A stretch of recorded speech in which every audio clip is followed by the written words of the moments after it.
3. Yay! Oh, I made it. How is everybody? It has been nuts. Oh, it was just 6:30 and we've been having storm all day long. I hope everybody is doing well. I am so sorry for being late. I'm usually early. It's like, oh my goodness. Um, Bear with me a moment while I grab, let's see, what is it that I want? I want to grab my channel so I can get the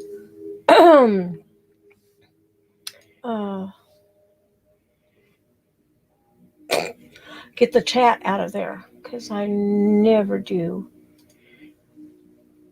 StreamYard's chat because it just doesn't work for me. Out of there. Okay, I got that. That. And lo and behold, let's do live chat. Slide you over here. Go back to StreamYard. Yay! I don't know about that, Sling. Somebody must have. Oh, I am so sorry. And nobody texted me going, where the heck are you, woman? At least I don't think so. Nope, nobody sent me a text. Okay. Blessings, everybody. I deeply, deeply apologize for having been late. My day started off with no internet whatsoever. So here we go. Let me see if I can get my mouse to function. There we are. So tell me, how is everybody?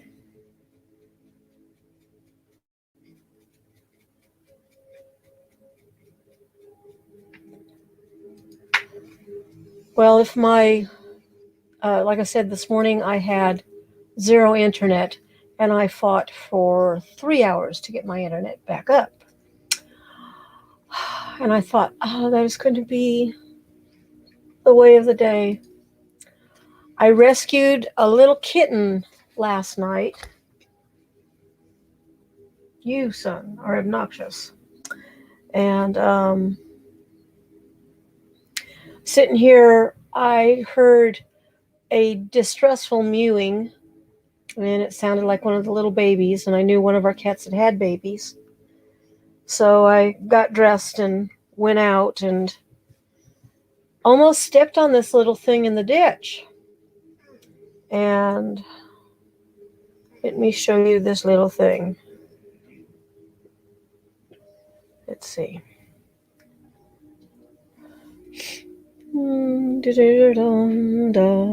That little baby I found in the ditch last night around midnight. And so never did check if it was a he or a she, but I wrapped her up or him up, and I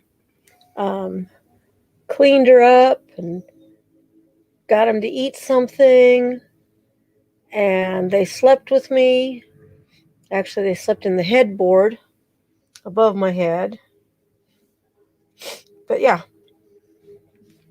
so that was the that was the start of something big. Anyway, I'm excited about tonight. I hope you are. I have plot and planned and have been working on a whole slew of things just for tonight.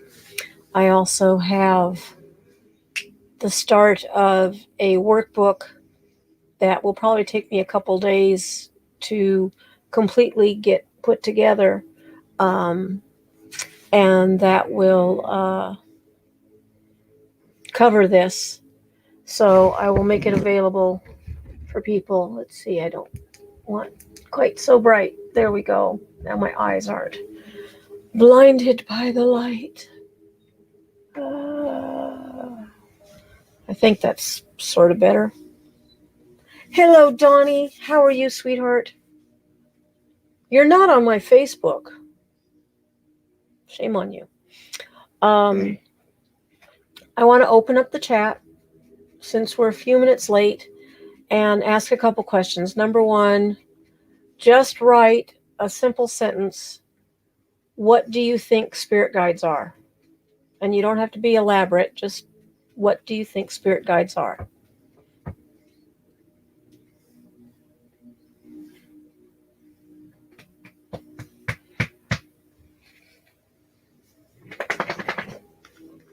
And hoops, I think I did. I could have sworn that I found both you and Padme. Might not have found Padme on Facebook, but I tried to find everybody. Found Vinny. Okay, well that's a good thing though, Donnie. I'm glad to hear that you're not there. You know me, I'm really not there either. I just kind of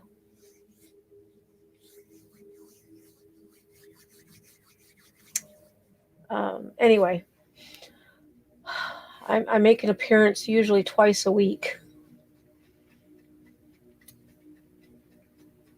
Okay, that's kind of a nutshell. That works, Sling. Anybody else have a comment?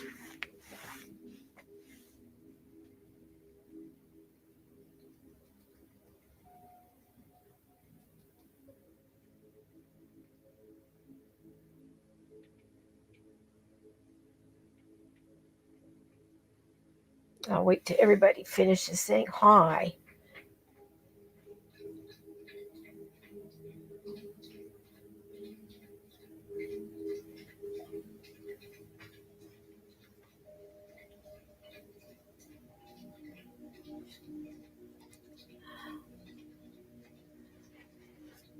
Oh, one thing I would like everybody to do. So, if I had a bell, I'd ring it. Ding-a-ling-a-ling. Grab yourself a cup of tea, a cup of, preferably nothing with caffeine in it, a glass of water. We got a little energizing to do. Hey, Spitfire, welcome, welcome. So if you have an opportunity, please run and go get some water or some tea. Like I said, non-caffeinated.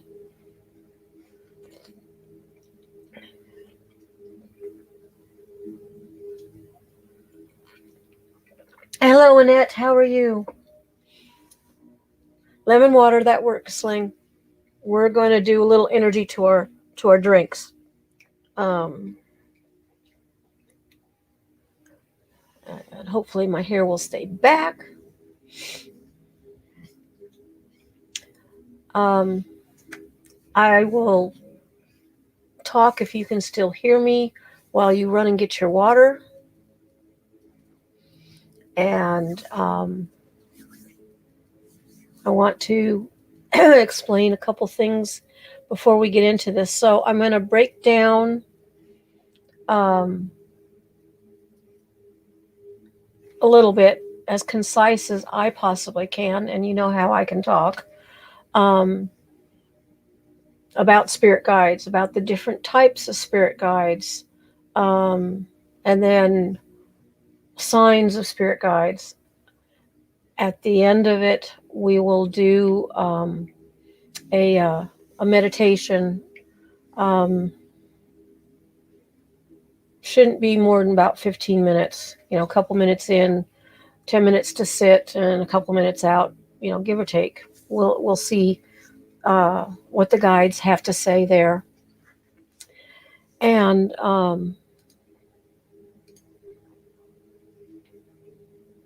let me get my screen to cooperate a little better. Please, if you can, share out the channel. I was really pleased when I did a search on spirit guides on my For You page. No, Donnie, water. Water, tea, no soda, no juice. Okay. All right, Sling. I got it. Anyway, I've had brain fart. Oh, yeah. I was doing some search and I put in spirit guides and saw, sure enough, my video came up number 4 for me. It was like, oh, cool. I was even above somebody who had a whole lot more um, views and stuff, and mine hadn't even been published. So it was a nice little surprise. I figured the universe was on my side. So we're going to get into the veil of forgetfulness and brief explanation. Then we'll go from there, from eyeball itch. Okay, I think it stopped itching. Into, like I said, I'm going to call them classifications for a better or a loose term, I guess. I don't know. Anyway,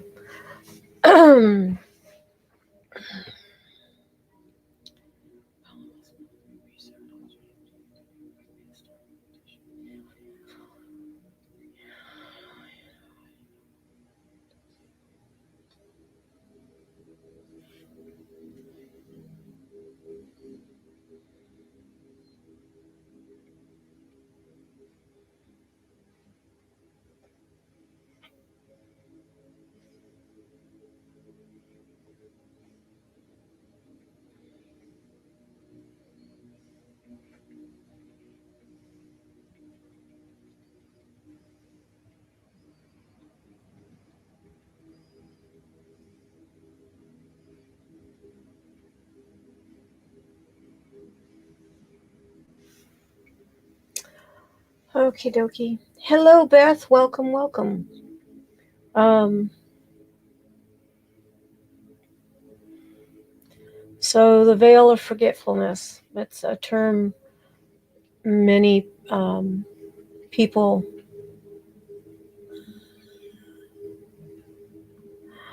Sure, Spitfire. I understand. Um, we're going to do an energy treatment on water one of these nights. Hello, Miller. How are you, sweetheart? And you'll need a bottle of plain water. But you only have to take a sip. Um, it's an experiential. I'm going to teach you about charging water and how by charging it you change the way it works in your body. And I'll introduce you to Masaru Emoto, who has left this plane several years back, but he studied water and the principles of water and how it is alive, basically. We'll just leave it at that. But so, veil of forgetfulness is a term that a lot of people talk about when you're born. Your soul, think of it this way, we are manifest inside this physical body.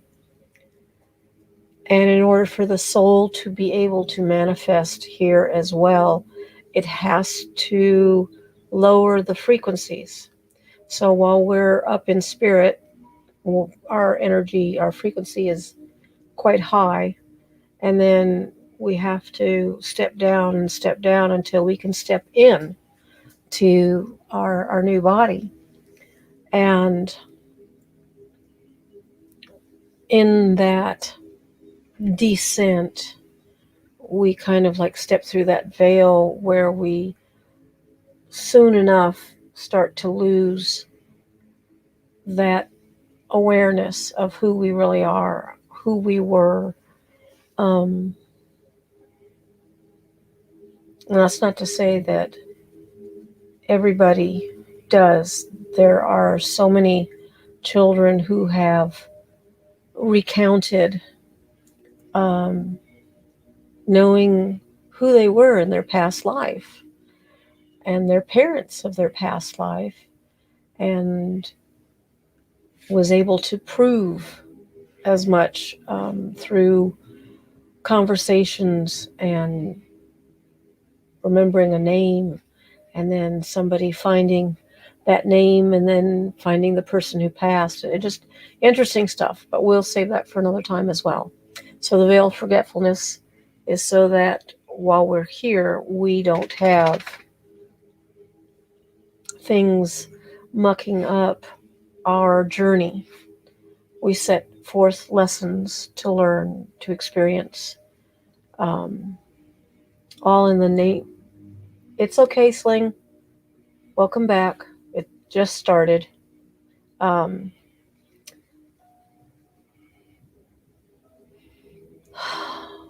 so we work on this level of amnesia, we'll call it, all in the process of relearning who we are, who we were. Not meaning the person as far as the I was Xerxes in another life and remembering that, or that I was oh Miriam, that kind of stuff. Um, One thing to understand is that your spirit guides, you have, don't confuse them with guardian angels. Everybody has a guardian angel. It's kind of like an assignment that they have you throughout this lifetime. There are some who feel that guardian angels are only, for lack of a better term, I'm going to say, awarded you um, for this lifetime. And then next time around, you'll have a different angel. Um, it's different with your spirit guides, though. Like an ancestral guide would be one that maybe has been with your family for generations after generations. And so that guide continues to help the whole entire family. That would be an ancestral, and there's usually more than one. Your ancestor guides are usually family members that you've never met. Like grandma isn't your ancestral guide or ancestor guide, but actually maybe great great great grandma who decided not to come back at any time, and so they are taking on the role of being your lineage guide. Guides will always show up when you call them. They do not act on their own volition because they will never ever breach your free will. That that's not to say if you are working like on a spiritual path and working with them regularly and you have a relationship, that one of them doesn't come along and flick you on the tip of your nose because you're not paying attention. Um, or smack you on top of the head or drop a book on you. I have had that. You have to understand when you're reaching out to your spirit guides, developing this rapport to where you are aware of them, not just kind of, well, I think I got spirit guides, but that you actually have reached out, made contact and stuff. In order for them to come to you, you actually have to raise your frequency to them. So you meet in the middle. Some people will do a meditation or visualization that they may see themselves up on the moon, and that's where they go to meet their spirit guide. Or maybe out in the middle of the universe somewhere, or even just on high atop a mountain, whatever floats your boat, so to speak. But understanding frequency, we have to rise up and they have to rise down so that we can meet in the middle and have that communication. Um, you have assigned spirit guides that will be with you pretty much from from beginning to end and after, because they're there to help you uh, when you return, to acclimate, to process, to review. Um, it's not like, I'll use this. I don't know. Well, this might be better. So if you can see, we'll say that this is source, and now we're here in our body. Ignore the drip that's going to come. And then when we're all said and done and we go back, we kind of do this sort of a number that we slowly acclimate back to things. And so they are there to help you process, like I said, and review, and just not be lost. It would be kind of the pits if they plop you here, and then when you go back, they plop you there and see you later, bye, and I'm gone. Doesn't work that way, thankfully. Let's see, what else can I speak of? There are, I'm going to call them veneration guides. Think of it like, let's say you're in a small village and of course I can't remember the name. It's not Oshun, it's not Ogun.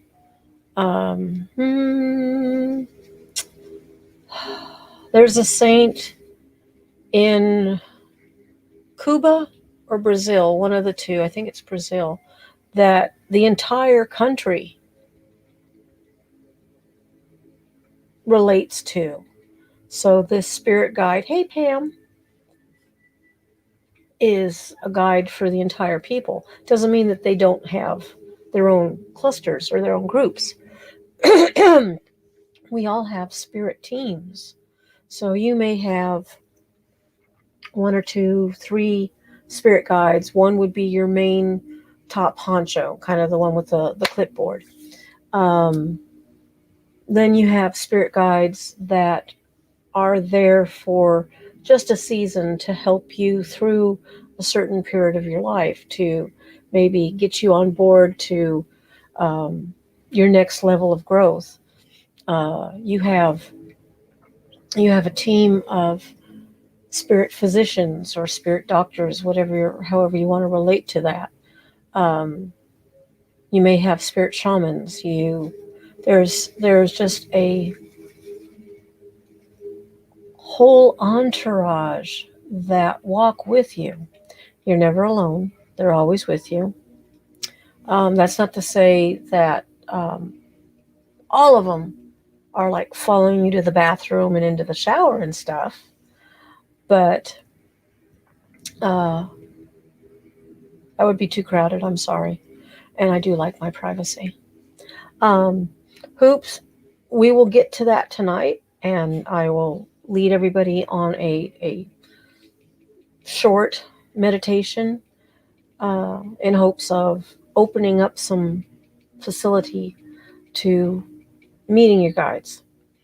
So, how do we know that guides are around? Synchronicities appear. A song may repeat. You might wake up in the morning with words that you don't even know where they came from, and they're there. And then when you go about your day, all of a sudden they show up again. Somebody says part of it or all of it, or it's on the radio or the TV or something, or flashes over your cell phone. Movies, go to a movie and something in the movie will kind of like smack you in the face.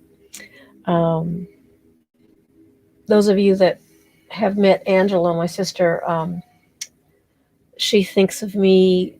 If you ever saw the movie Scrooged with Bill Murray, and Carol Kane was the little angel of Christmas Past, I think, and she with her sweet, high little voice, and then come along and kibosh him with the toaster.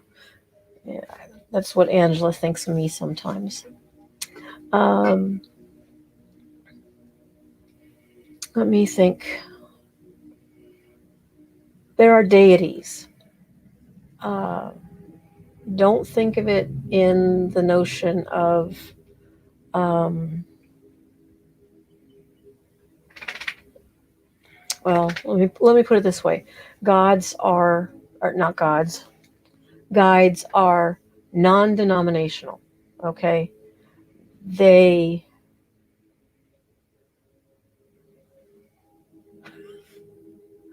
I'm not touching that, Donnie. Not with a 10-foot pole. Not even a 20-foot pole.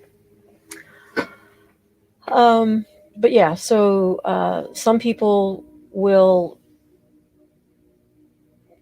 I'm having a brain fart moment.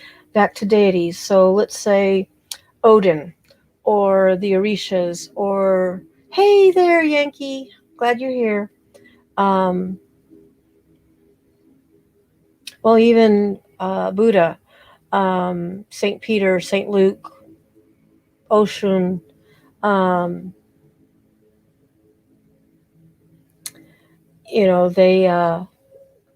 they are an entity, a being that does not have a tomb.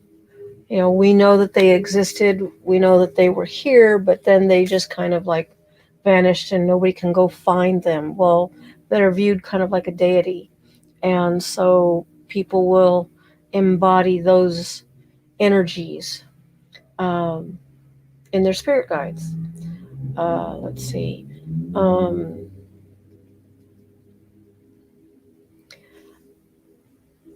there are guides that are of a denser nature, but what we're going to work on tonight are only we're only going to speak of those that are on a higher plane, that are of the light. Um, Saints is another one that could, well, that falls back into the deities, but they can be also guides. And you can find animals that are can be part of your spirit guides. Typically one or two, but and also found through initiation or some sort of ceremony. Um, definitely, definitely not just something that you could sit down and read, or have a reading done, and they show up. But they will appear in dreams. There will be signs, maybe a feather on the ground, or you could have maybe a fox, something like that, and then you're driving down the road, and on the side of a truck is a uh, artistic styled fox that you could tell it's a fox, and that's kind of like them saying, "Hey, I'm here." In shamanic traditions, you have animal medicine, and that deals more with the qualities, the properties, personalities, um, traits of the animals and what they're trying to speak to you about. Um, Usually, most people say it's just one animal guide. And then from there, you may have brief guides that show up because today you need to learn mouse medicine to figure out a situation that you're working on. Um, Attraction to certain animals can mean that there is a quality there, or a,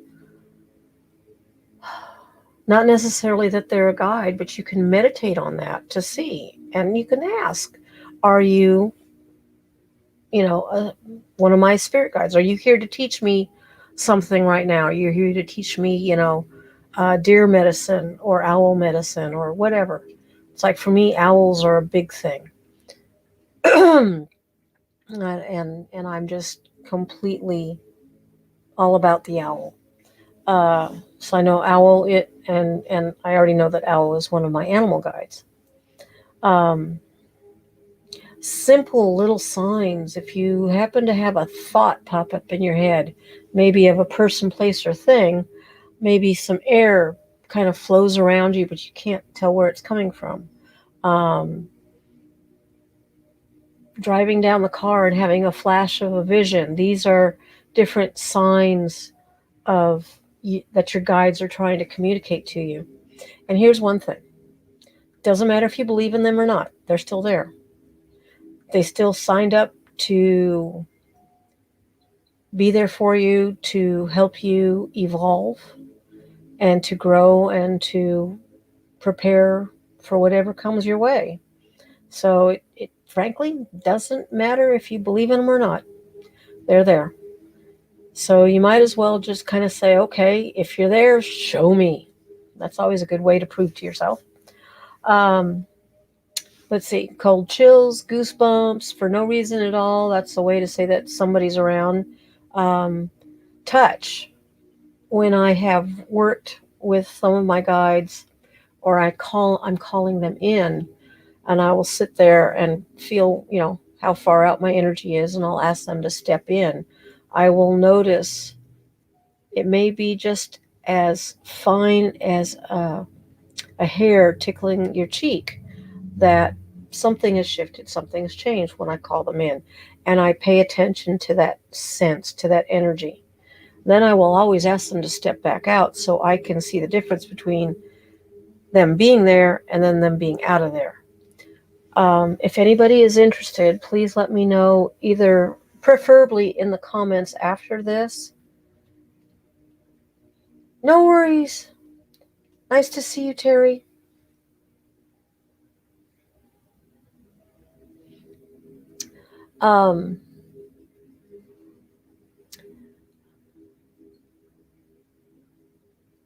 Grab a seat, kick back. The squirrel. I lost where I was. I've got to learn not to watch the chat, but I feel so rude if I don't say hi to people. But anyway, so here's another one, a smell. If you get a smell out of the blue, that's a familiar smell. It's like, oh, grandma's here.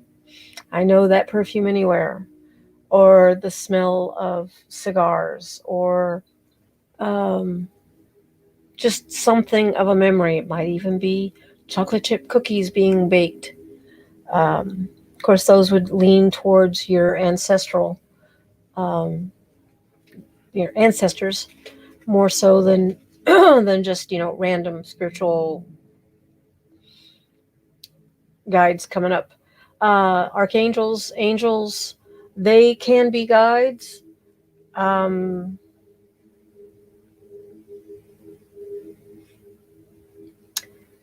Now, Saint Michael, Christ, these are the deity energies that people will call in for guidance and help.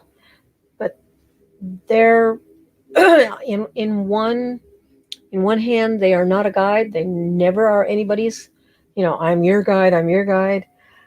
But they help everybody. So they are your guide, but they're not your guide. If that makes sense.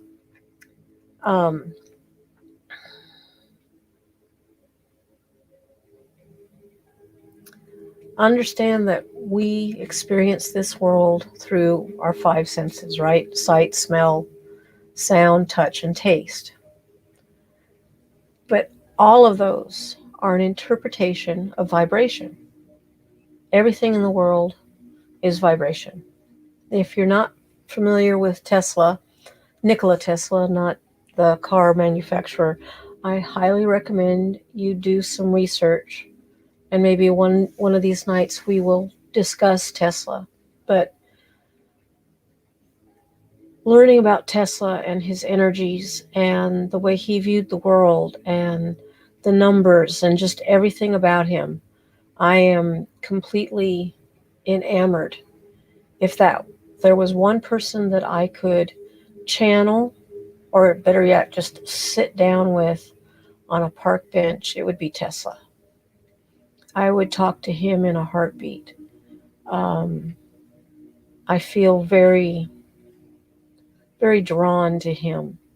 And I've done some studies based on him and have made some copper jewelry, for lack of a better term, that was based on his geometries and such. Um, so yeah, Tesla, definitely. Now, if I could pick a guide, that would be one of them. Of course, so he'd probably be kicking my butt for not understanding half the stuff he said. Let's see. Seeing an animal repeatedly sling, that would be one way to know that that's a sign that that animal has something to tell you.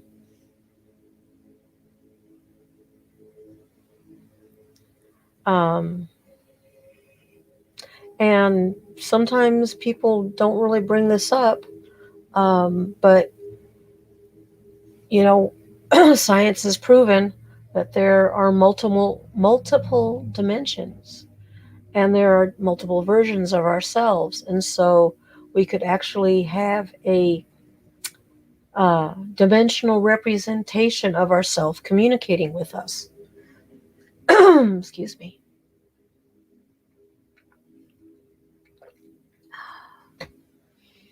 Um,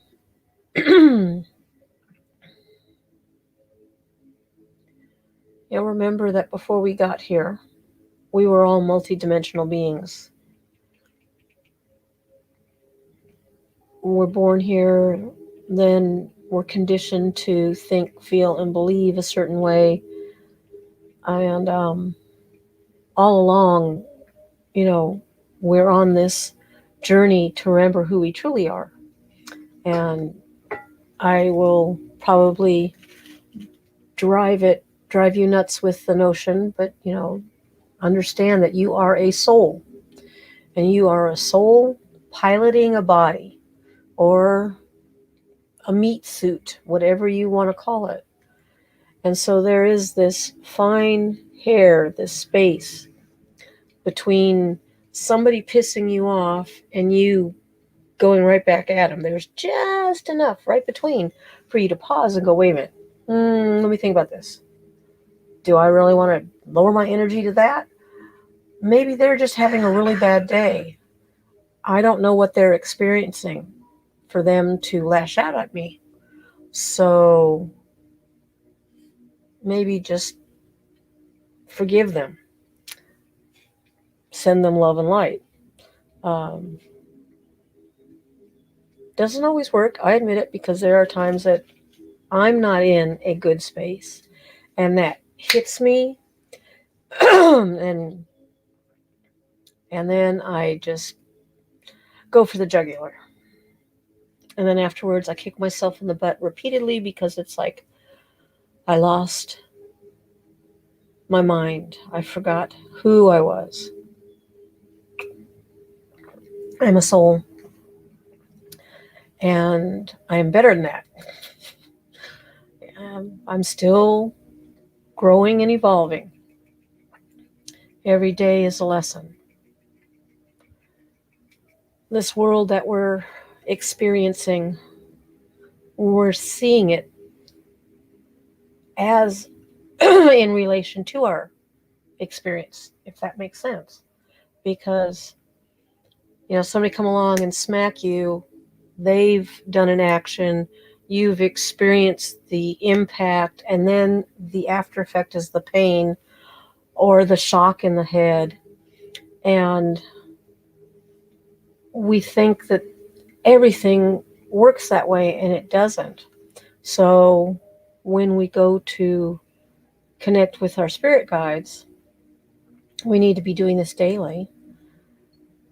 We're expecting that same, okay, I'm talking to you, answer me, and it's not this. It might be just, there's a little breeze there, but I can't tell that somebody's going, hey, I'm trying to talk to you. Pay attention. Come on.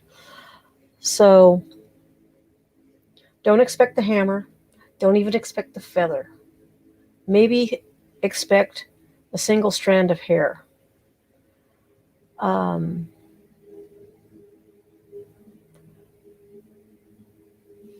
let's see. I wanted to explain about, um, let's see.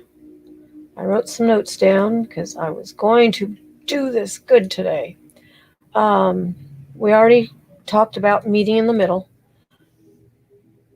We have to get our energies to sync up with theirs. There are moments of, like, if you're meditating and you get what you may have heard people call downloads.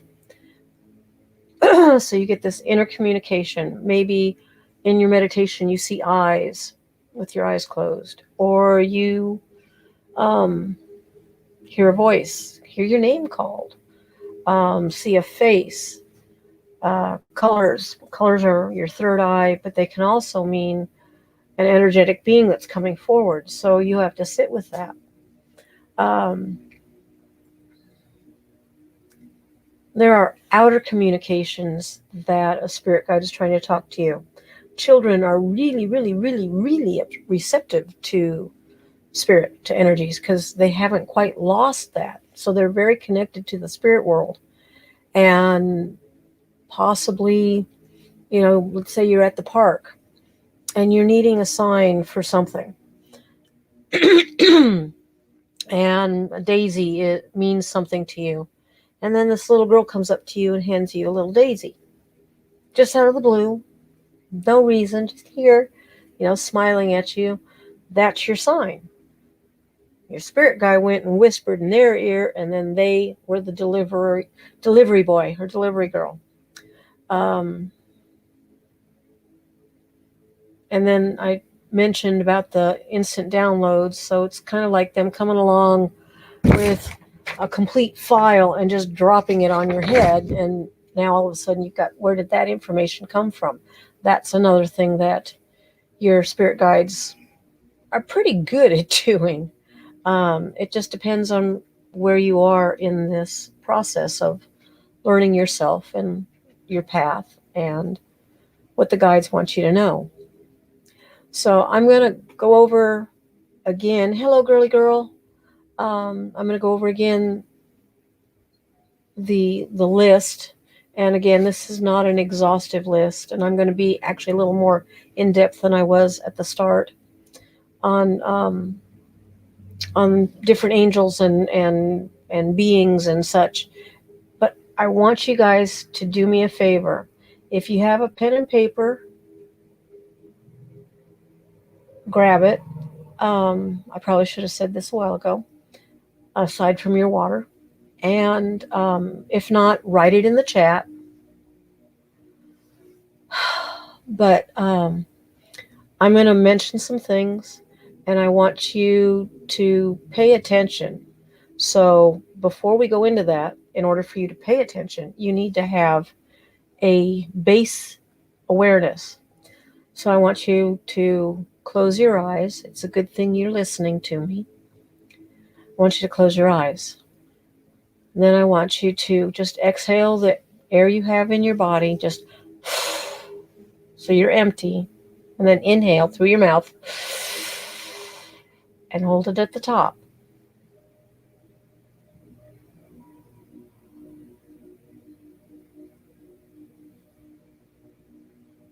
And then exhale it.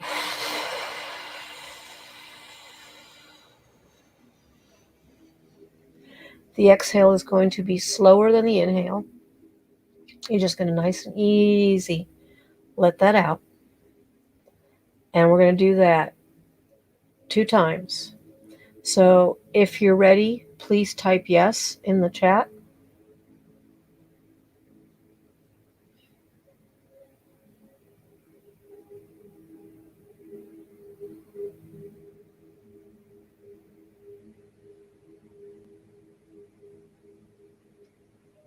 Thank you, Beth.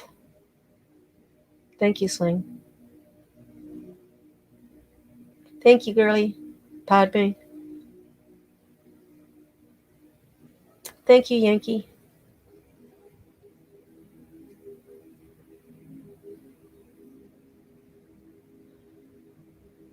Thank you, Hoops.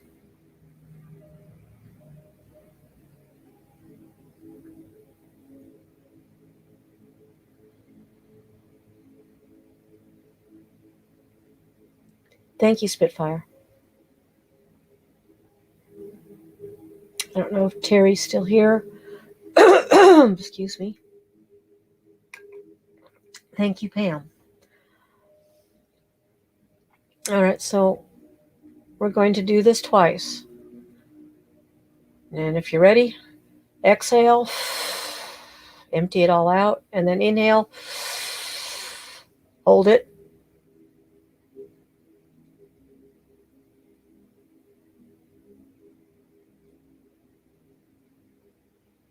Exhale.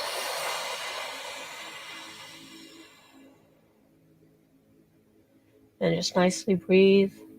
Feel how your shoulders kind of relaxed with that exhale. And then empty out your lungs, and we're going to breathe in again. Inhale.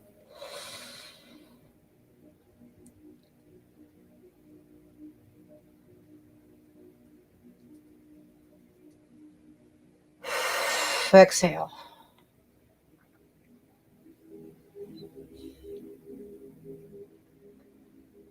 You should already feel a little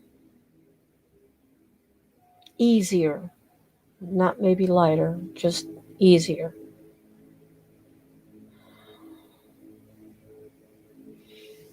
And just relax and sit and pay attention to each of these that I share. And if you feel something in your body, maybe your body tingles a little, or a twitch, or just even your stomach decides to rumble at that specific moment, just pay attention. Be aware of your energy. Feel how you are at this moment.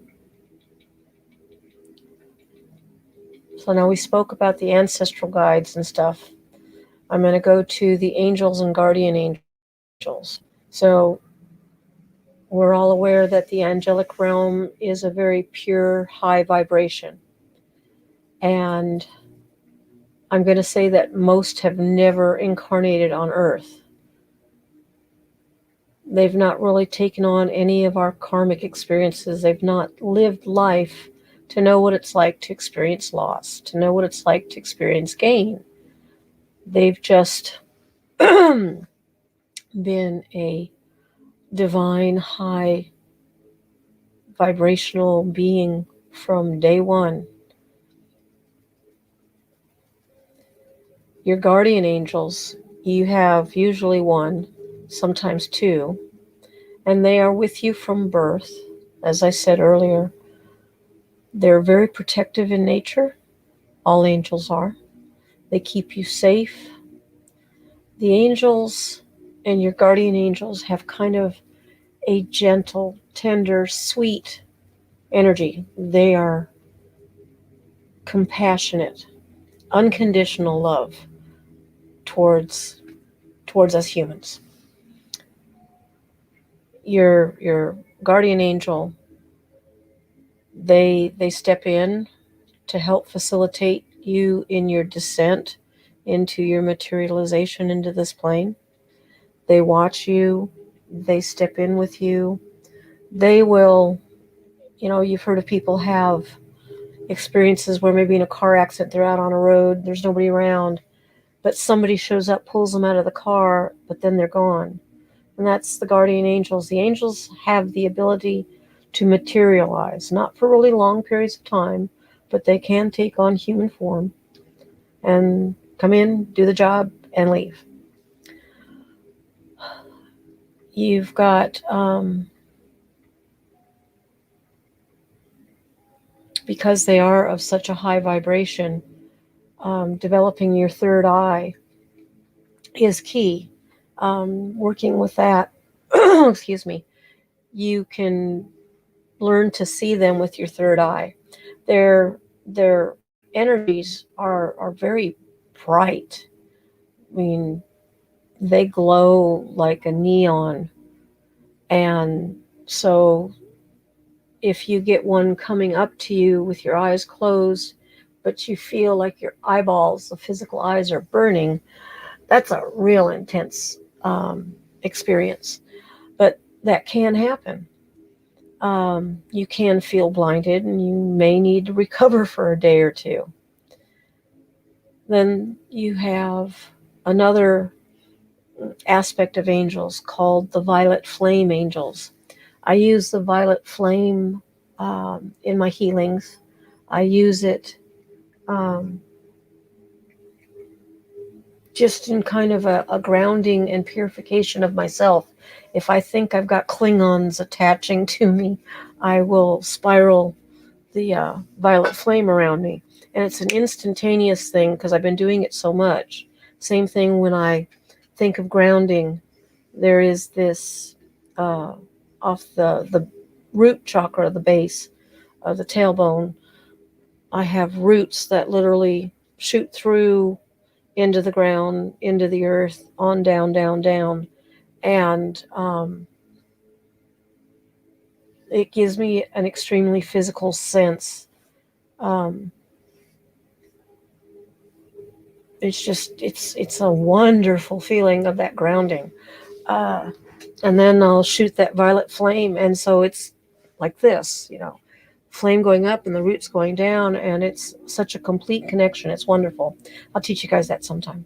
But the violet flame angels are dun dun dun keepers of the violet flame, and that is really a very powerful spiritual tool for clearing energy. And they themselves, their brilliant light is got that purplish hue to it.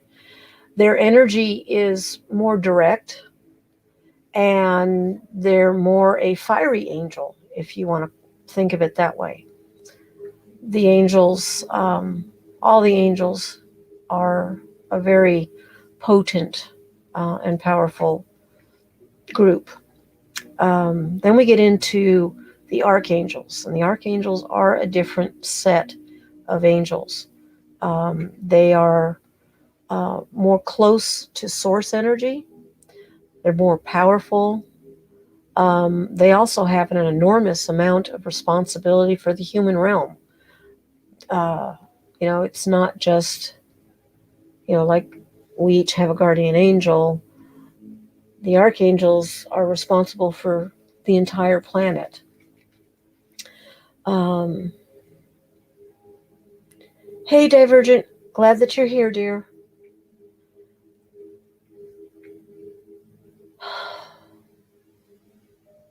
Let's see. Their power is immediate. It is an instantaneous. I would even venture to say that you experienced it before it's fully left. If Michael is sending something to you, you've already experienced it long before the image of him sending it. It's there. It's like precog. Um, and their light, well, that's like if we talked about neon lights with the angels, the archangel's light is more like a blowtorch, or maybe just the sun. That probably is more apropos. There are several several archangels that work with people, um, and just as a um, mm, disclaimer here, angels have been around long before religion. They don't belong to any specific religion. They just don't associate that way. They are non-denominational. That's the best way to put it. But they're not part of any particular religion. And when you work in seeing them, in working with them, it can be a little painful because that that energy is like really, really intense. Um, it's like seeing Michael when he's in his angelic form coming to you. There's just this brilliant glow, and you can feel like your eyes are burning and melting. They, and even though your eyes are closed and you're seeing with the third eye. So, yeah, that one's kind of like an ouch. So, of the angels that are well known to work with the human race, um, Ariel, and remember I said pay attention to how you feel. If any of these resonate with you, if you get a sense from it, write it down. You can write it in chat or write it on a piece of paper. But take a moment to do what we just did. Breathe in through the mouth. We want the belly to expand. It's not a chest breath, it's a belly breath. Um, Pray? No, ask. Just ask.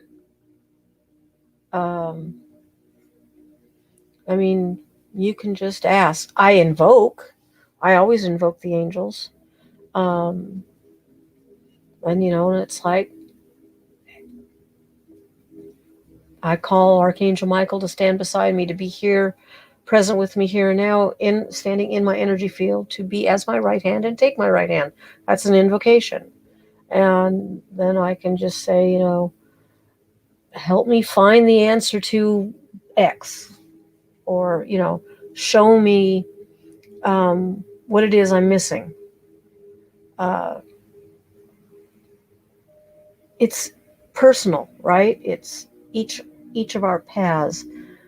We have a way of understanding and a way of speaking, and you know, even if we can't formulate the words right, our heart is what speaks the loudest, and so you hold that in your heart and send that towards the angels, and they'll have the answer for you. You can think it, but the heart is key. So, as I said, Ariel, Azrael, not the cat. Uh, that was a joke on Smurfs. Um, Chamuel, or Camuel, however you want to pronounce it. Gabriel. Hanael, I like Hanael. Uh, Jeremiel.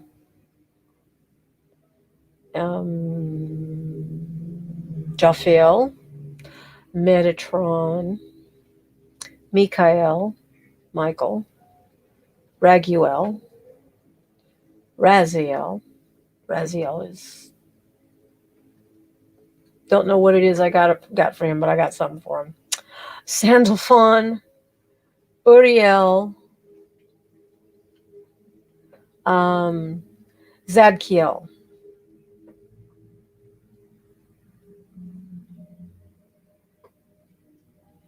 Um, yeah, Gabriel is much more than just that, but that's cool, Spitfire. I like that. Um, you have an affinity for him or her. Depends on who you're talking to. Now, out of all of the angelics, there's only two that have ever been in human form, and that is Metatron and Sandalphon. They have the most compassion and the most the most empathy for humans, because they had been in human shoes at one time. So they have an understanding of what kind of stuff we have to muddle through just to get from day to day. Yeah, Metatron is the great scribe.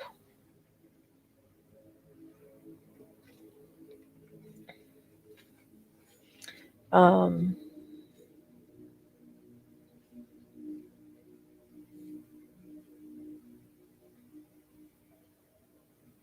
Okay, Sling. We already know, for myself and you, that Michael makes appearances. That is not saying that they are gazelle. Uh, autocorrect.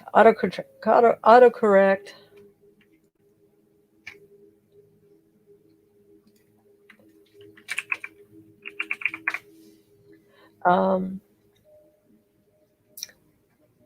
Now again, they they're attentive to us. We have an affinity towards them. That again does not mean that they are exclusive to us. Um, I know, understand that you're. That doesn't mean anything, Spitfire. I mean, war is war. But I get. I guess I get what you're saying. Um,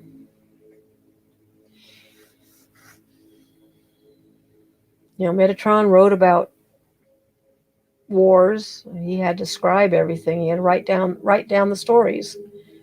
But anyway, Metatron is huge. I'll never forget the first time he showed up, and I didn't know who he was. I just knew that I had to look up, up, and up, and up, and up, because there was standing this large, like 12, 14 feet high energy, and it was just okay. So Metatron's come in and spoken, depending on who I'm talking to. Um, if I remember, because it's been a while since I've worked with him, it was mostly um, Raphael is considered the great healer, uh, but he seemed to make appearances when I was dealing with people who were victims of child abuse in some form or another. Um, so anyway, those are the two that were human, was the Metatron and the Sandalphon. Then we can get into Ascended Masters, and Ascended Masters are also um, more more compassionate towards humans. Um, there's more of a forgiveness, I'm going to say. Ascended Masters are extremely high vibrational beings that took on physical form. Think of Buddha, think of Yeshua.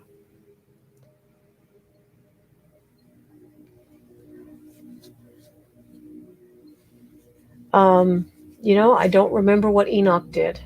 I honestly don't. I have forgotten.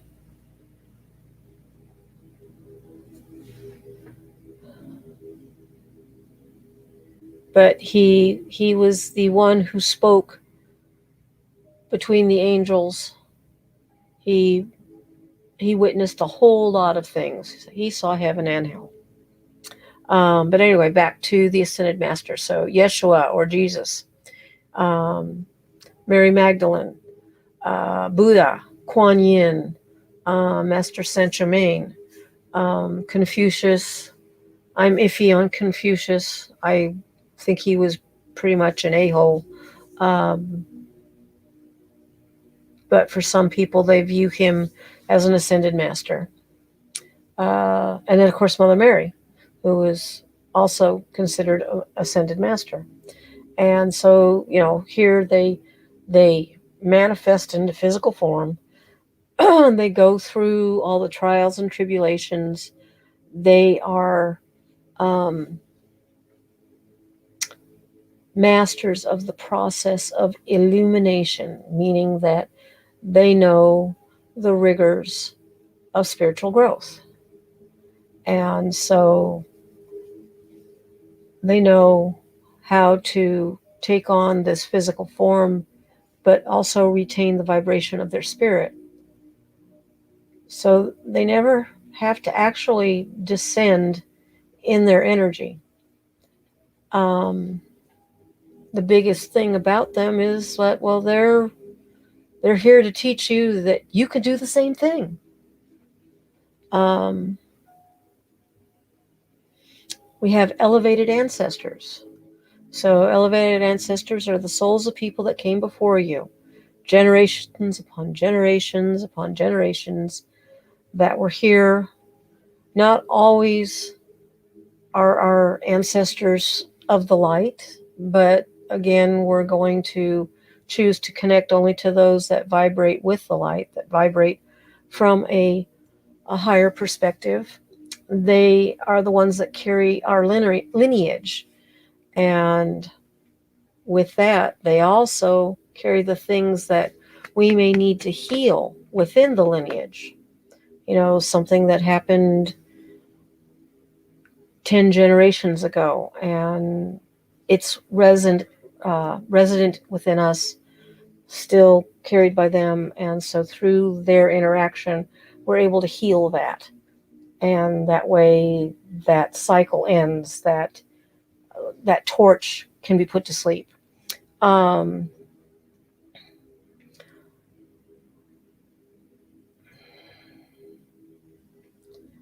there's there's a huge body of wisdom when it comes to your lineage regarding these things that you need to heal.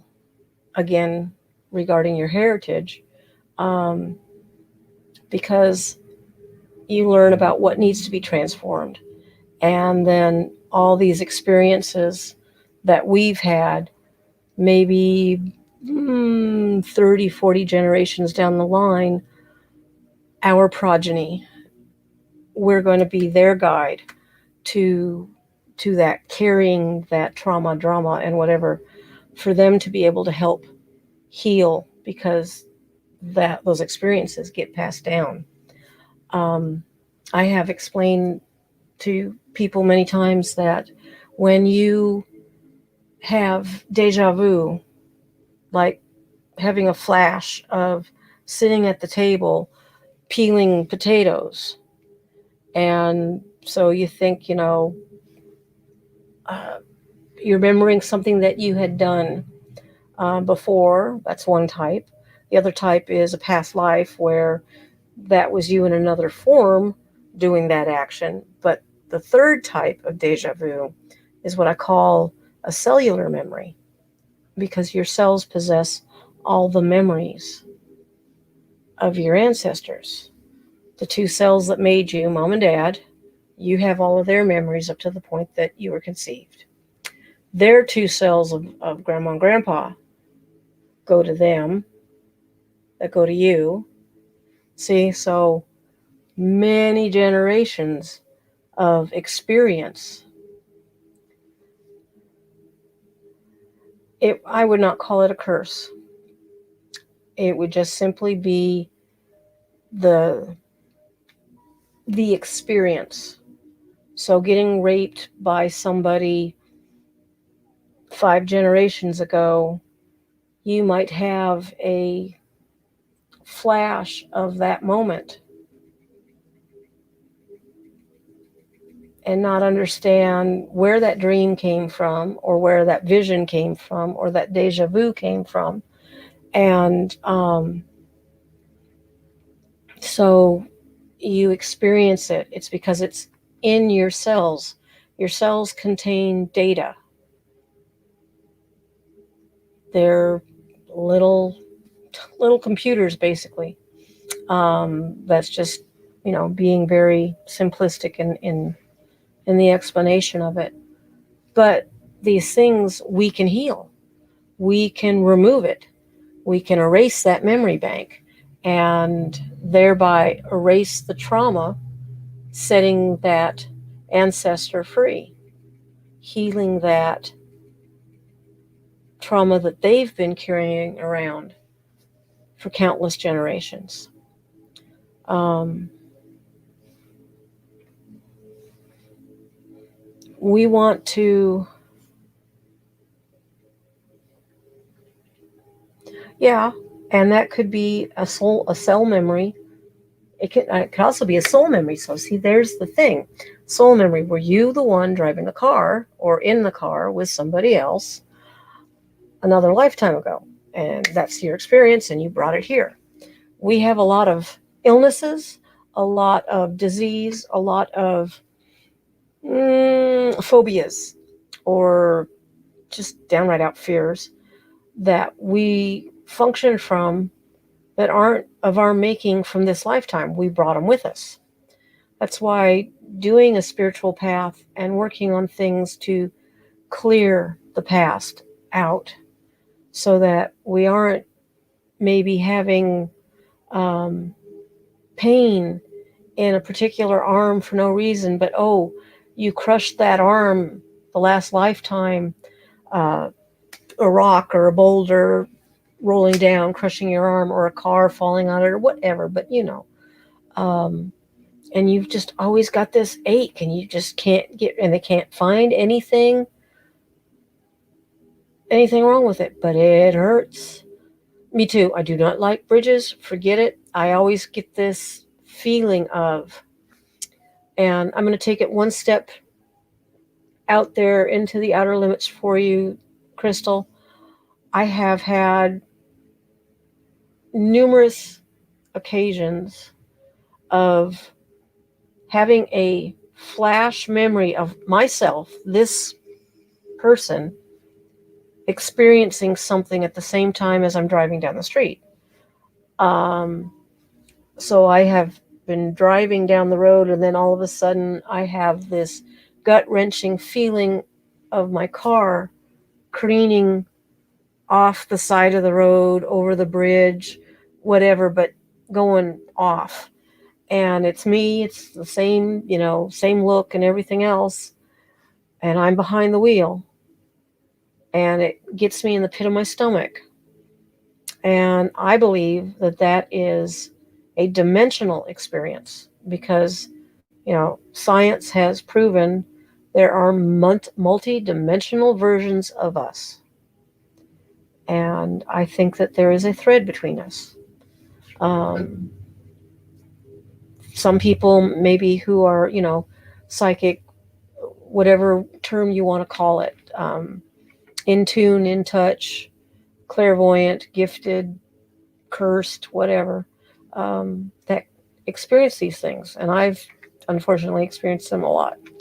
Um, so that could be, because if it's like, if you have that feeling or that dream and it's you in this body, it could mean that that was uh, an experience of another dimension. And I guess that's getting a little bit more woo-woo-y than I was intending. So moving on. Um, Now, we talked briefly about the power animals, right? So technically, everybody's only got, if you have, not everybody has them. If you have one, it's typically only one power animal for your whole life. But you could have more than one. You get, you can communicate with many of them. You can ask for assistance if you want to have hawk medicine, or you want to have deer medicine, or cougar, or bear. You want to learn something. It's like if any animals pique your curiosity or give you that kind of whatever, go look it up, write it down so you remember, and go look it up and go look at the qualities and look at the shamanic paths regarding animal medicine. And so you can see that, like snake medicine, people think of snakes and, well, I don't like them either, but they can mean money. They can mean, they're very transformative. They shed their skin.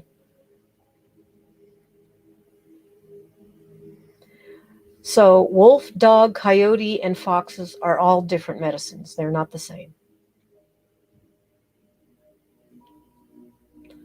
Sling, typically it's only going to be one you could be attracted to. That doesn't mean that it is your animal guide, but they could be in your life right now because you got to learn these lessons.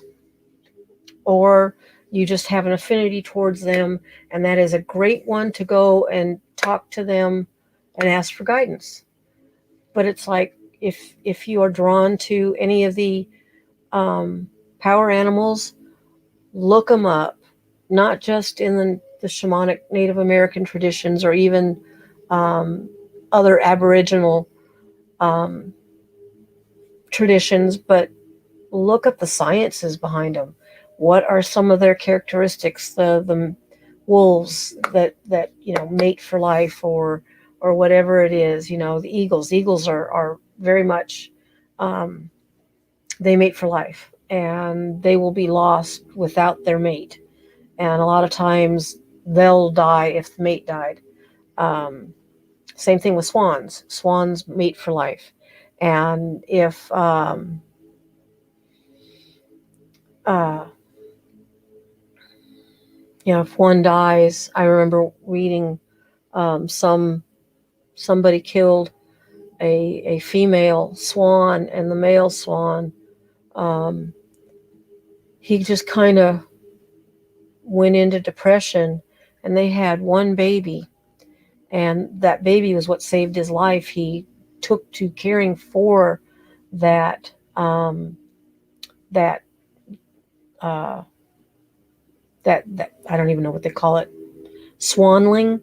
Um, even have I got to watch a video of it, and it was gorgeous because he carried the baby on his back as he swam. He taught the baby how to do things, and that's what kept him from dying, was that baby. So that was cool.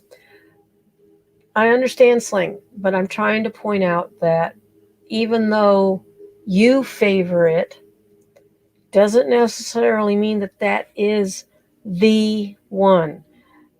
What I would hope to do is go into the meditation and then find out, is that the one? So when we get into the meditation here in a few minutes,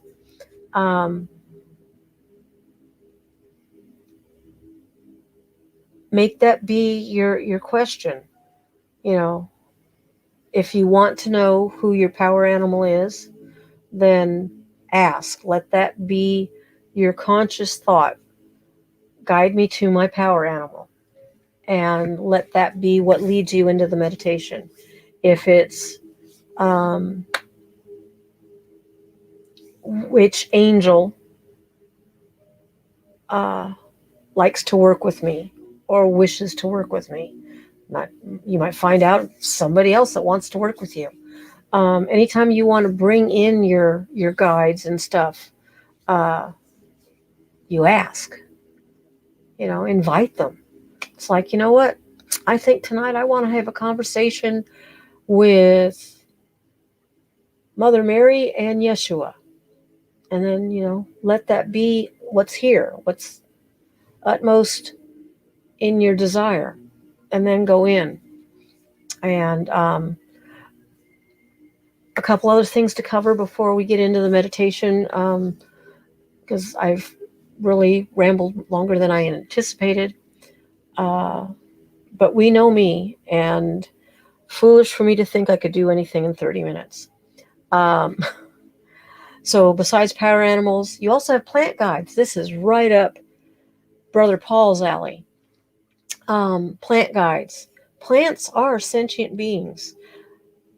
The argument that people have about not killing animals for food, but will go out and kill plants, are clueless. I will tell you without any reservation, it's utter BS. Plants have been proven to even identify a person who was viewed as a murderer. Plants. There was the gentleman who created. It's okay, honey. That's all right. Don't worry about it. See, it teaches me to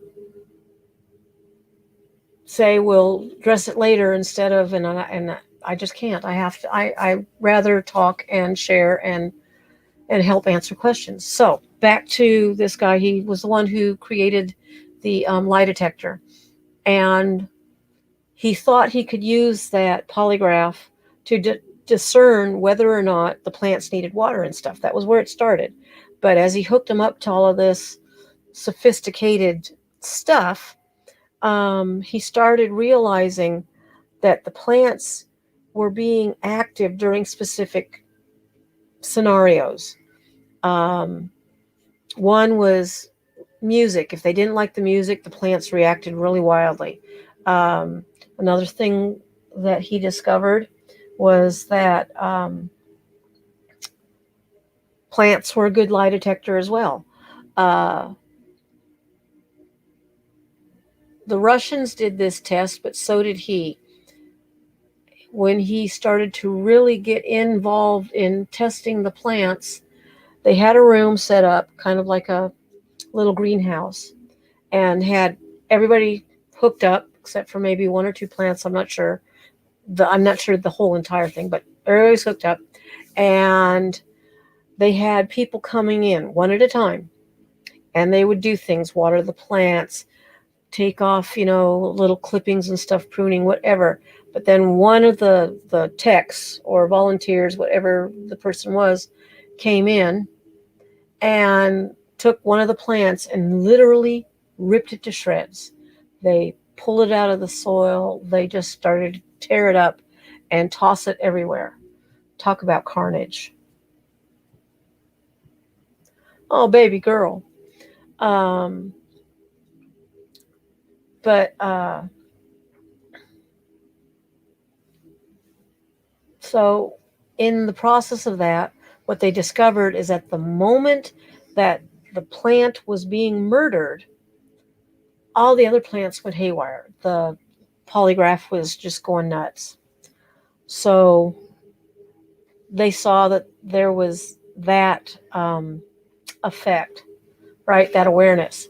Then they went and completely by accident, the person came in, they were still hooked up, but when that person that did the murder showed up, the plants went nuts again.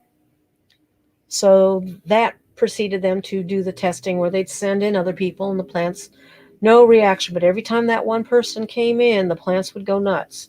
So plants, that means our lettuce, our radishes, our carrots, all of that have intelligence. They have an awareness. I taught my youngest, anytime she wanted to pick a flower or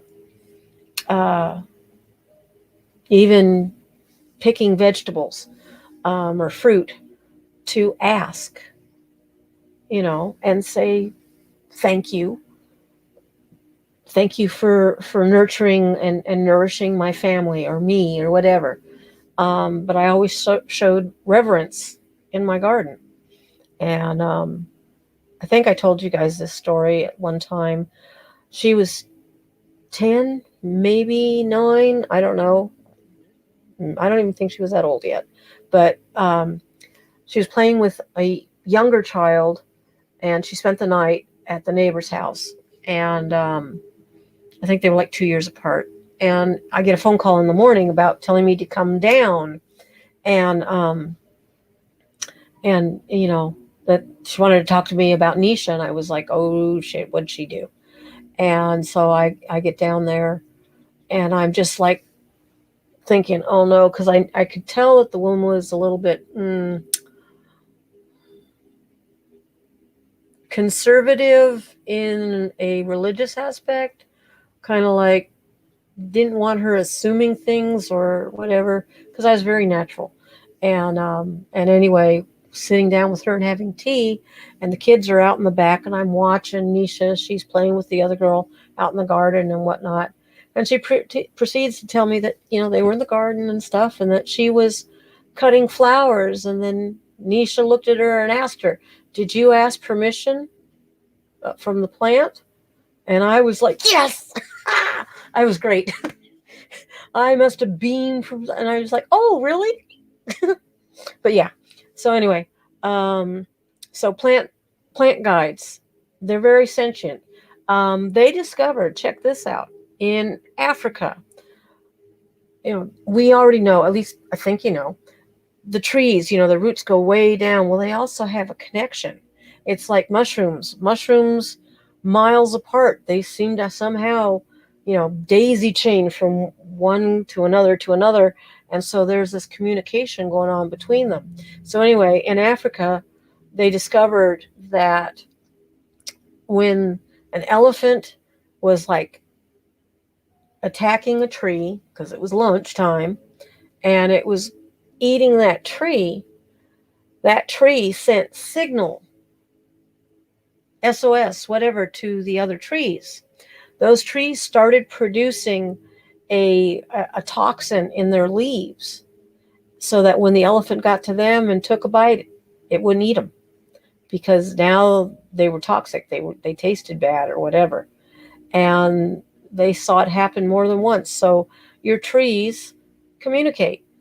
Now, well, most of us know if we're having one of those days, we'll go and we'll lean against a tree and we can ask the tree, um, to help take some of the load off. I have planted silver coins. Um, this is 30 years ago. Uh, a cemetery out in California, some kids had obviously done some vandalism of sorts. We found black candles on some of the tombstones and or headstones, whatever you want to call them. And so we knew that they were trying to conjure something, or who knows what they were doing. So we did a mass cleansing of the whole area. Four of us took quarters and we went and did it. And then I instructed everybody to take a silver coin and bury it at the base of a tree and have that tree become the guardian to keep everything clean, clear, and not let that happen again. Um, so we all each took I think it was like a silver dollar or a silver 50-cent piece, I don't know. But we planted it and did our thing and said our piece to the trees and asked the spirits of the trees to you know join us in this endeavor to protect and to shield that area. Um, Oaks, giant oak trees, old oak trees. Throughout history, you've heard stories about the wisdom of the oak, the mighty oak tree. Um,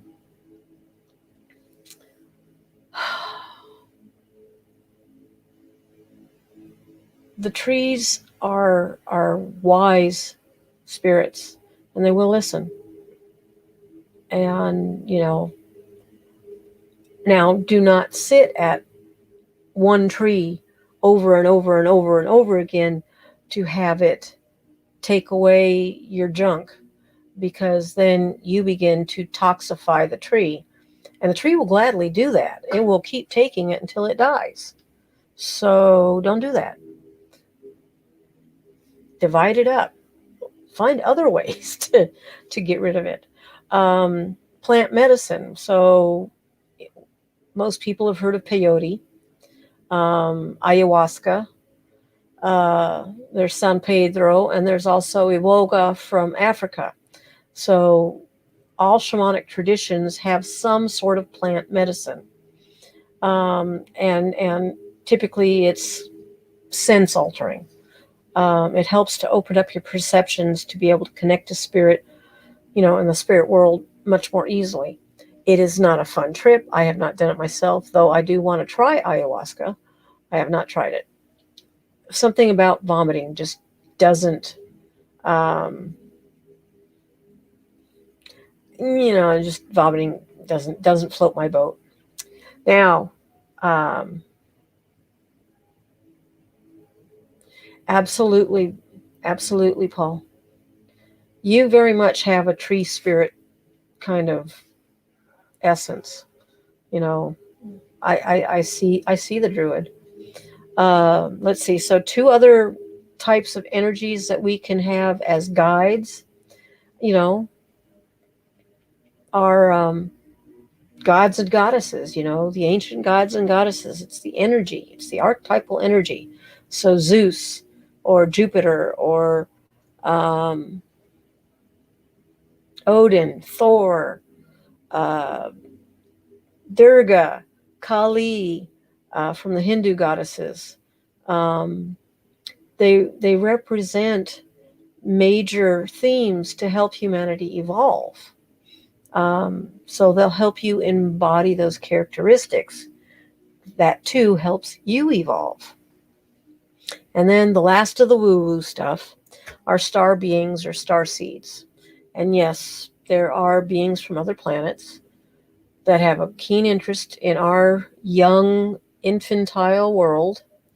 Um, they do view the human condition with a lot of compassion, um, pretty much because they do see humanity as an infant in its evolution.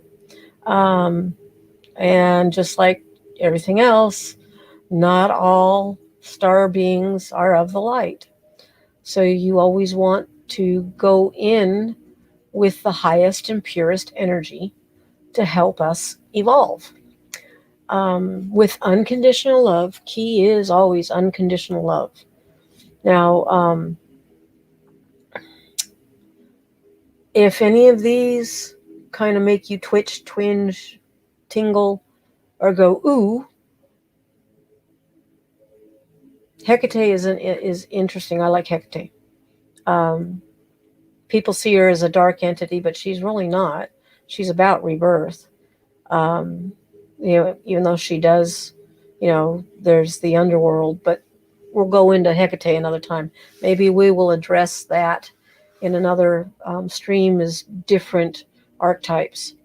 Uh, so of the star beings, we've got Pleiadians, Andromedans, Arcturians, the Lemurian, and also the Atlantean. Now, Atlanteans, some people are like, but they were from Earth. Well, so were the Lemurians, but then they vanished.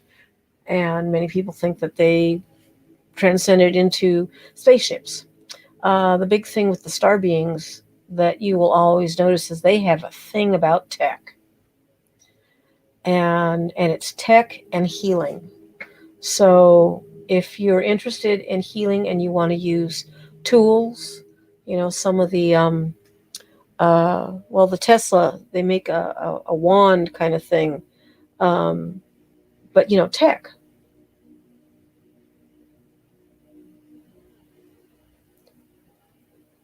Sure, Crystal. If when this is all said and done, if you would drop that in the hey Trixie, welcome baby girl.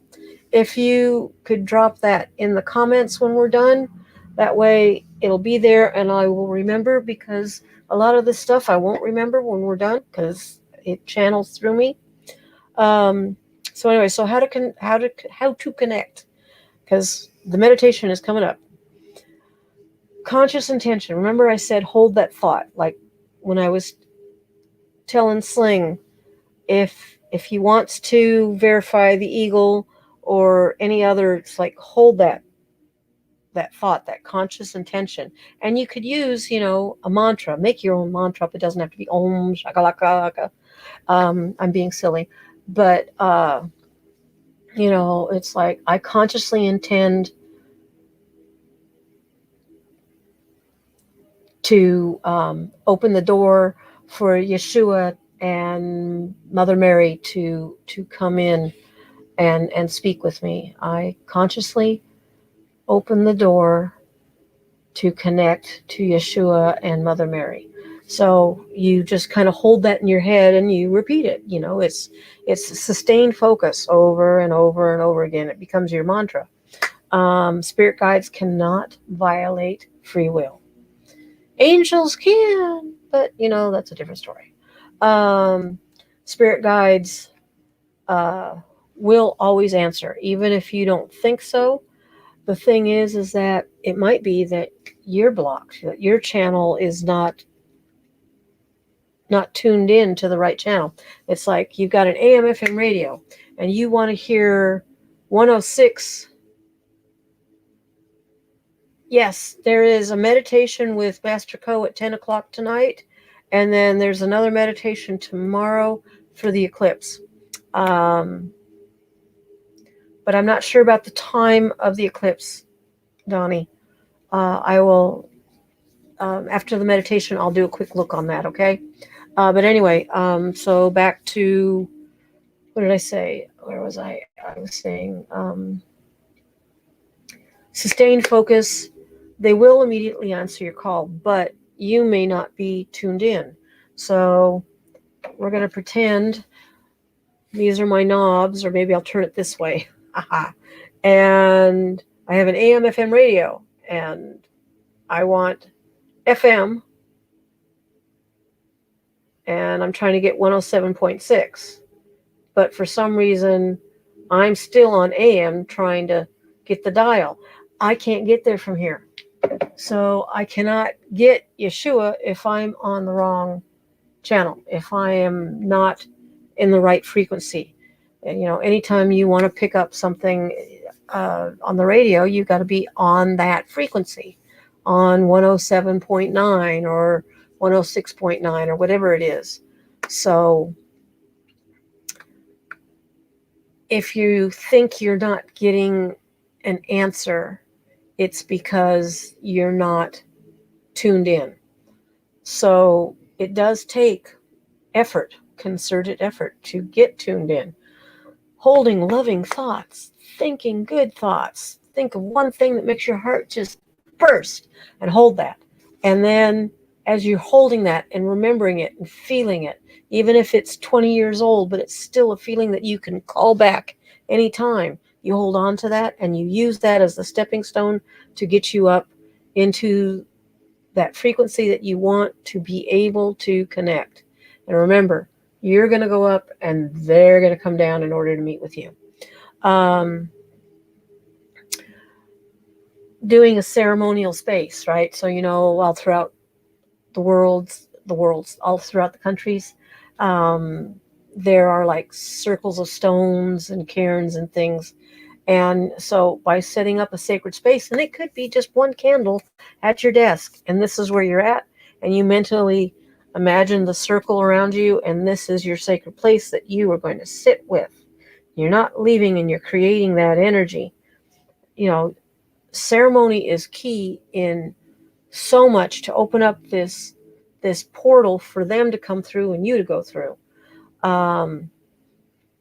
If you're, find the right music, use sacred smoke like Palo Santo or, a smudge. You can sit in the center and then invoke the guides, call them in. I'm calling in to this sacred space, to my heart, to my soul. I'm calling in Yeshua. I'm calling in Mother Mary, calling in Archangel Michael, Saint Germain. You're putting that out. You are consciously projecting. You are imagining yourself on top of the moon, and that's where they're going to meet you at. So you have to elevate. You have to fly up there. You can ground to the earth and make the grounding go all the way down into the core, and see the core as this crystalline structure, right? Not the magma, not the hot, bubbly stuff, but a crystalline structure. And that crystalline structure also kind of comes up into you, and like crystallized roots, we'll say. And then the light coming through you and up and projecting that way. And then you're also asking source energy to come in through the crown and down, so that you have this double channel. Meditation, you can do it every day for a while. Try different practices, whichever style fits you. If you enjoy what I'm going to try to do here in a few minutes, then just come in and play that part. I will eventually. I haven't got it yet because I have not mastered how to edit the videos. But I will set it up or break it down into just that meditation part to put up on the channel. Find it. Put in, search for meditations and find the one that fits, that makes you, work. Again, like I said, when you're sitting in Crying, yeah, it can be because you're opening up, and it can be overwhelming. You can be, just so full of that energy, it makes you burst, and you know, but you keep doing it, and then it becomes a giggle and a laugh. Let's see. I said conscious projection, raising your energy to meet them up like on the moon. I also meditation. Let's see what else. Oh, I think pretty much that that covers steps. Again, if you need an idea for like invoking the guides, like sling, um, I lovingly call upon Archangel Michael to connect with me and assist me today. Or I lovingly call upon Archangel Gabriel to connect with me and assist me today. I lovingly call upon Yeshua and Mother Mary to connect with me and assist me today. So that's, a simple kind of, you know, invocation or evocation. Uh, Invocation is inside, evocation is out here. Um, so on that, uh,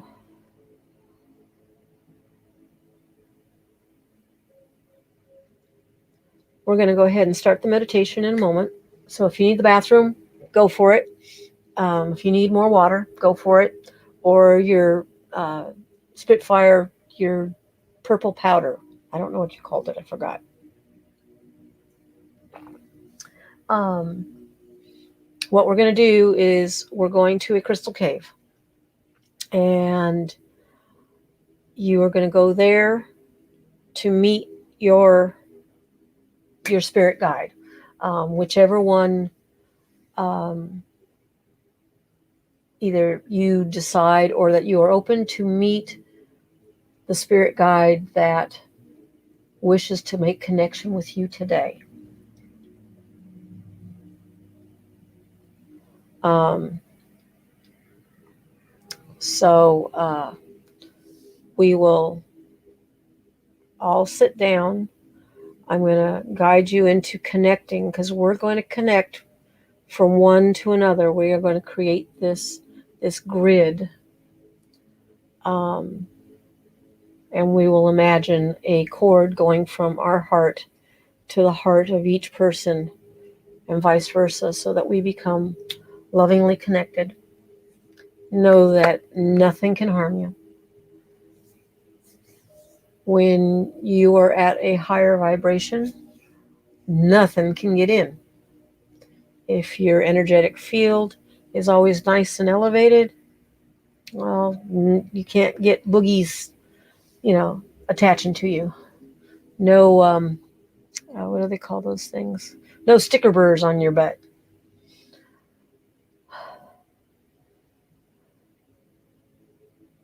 I know, honey. Um, Root chakra is about survival, but that's um, there are actually two root chakras because there's a front and a back. The base chakra at your tailbone, that's your prosperity chakra that deals with finances and everything else. And the root chakra in the front, that's your sex chakra. And so you got to be careful that you're not activating that when you want to activate the root. Anyway, we will just go on to that.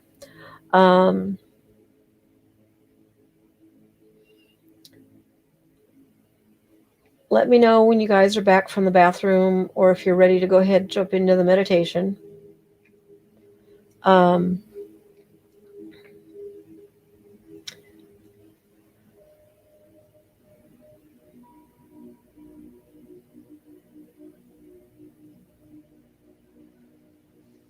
I will wait on you.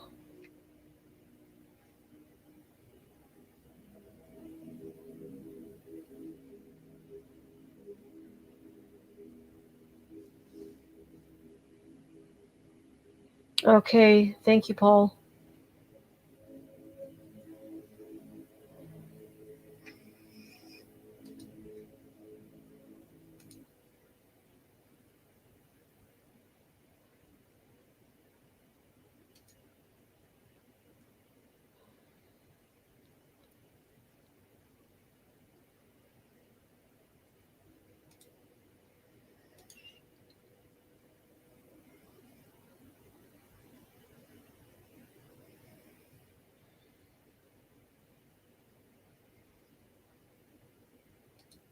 Is this the one?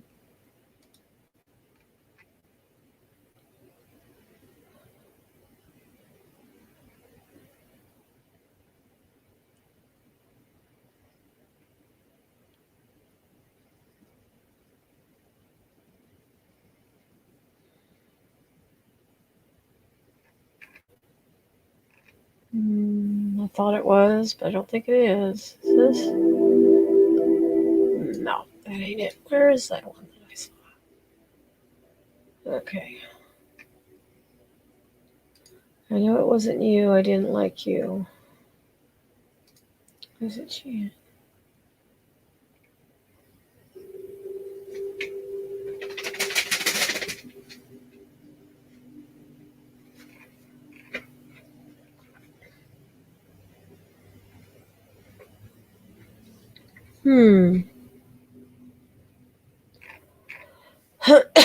I'm going to find that piece that I could have sworn I saved it. It's not you. I know it wasn't you because I didn't want the drums.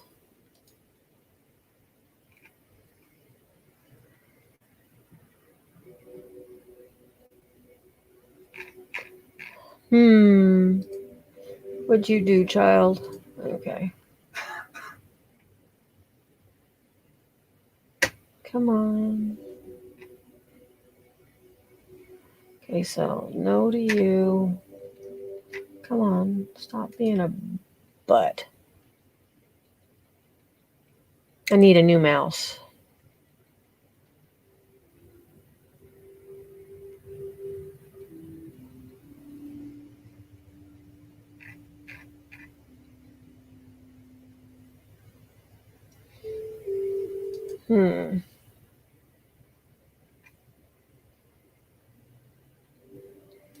This one seemed to be, I thought, harsh. Yeah, this one was harsh.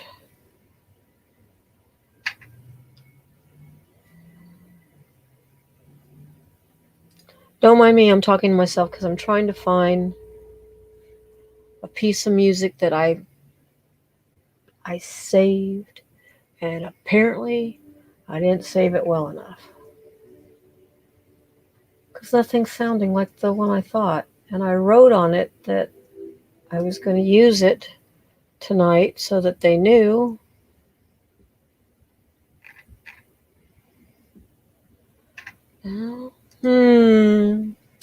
Not funny. I don't like it. I could have sworn. What did I do? All right, so the rest of you just go away and let's see. Come on. Mouse. Somebody send me a new mouse, please. It's driving me absolutely.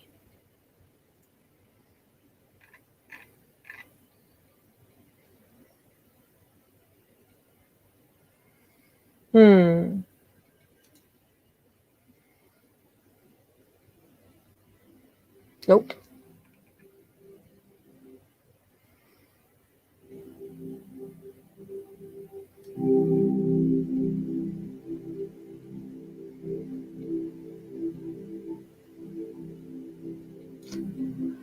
Well, we'll use this one.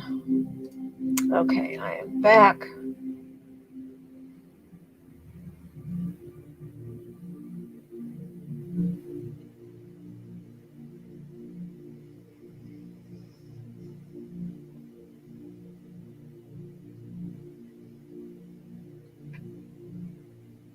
Okay, everybody's ready. Actually, divergent, yes, position does matter. because you want your spine straight. But if you're laying on a bed, the only downside about laying on a bed is that it's so easy to fall asleep. Um,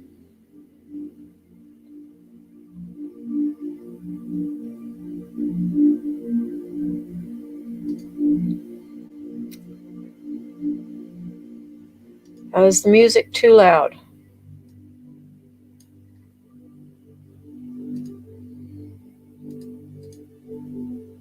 Welcome back, Spitfire.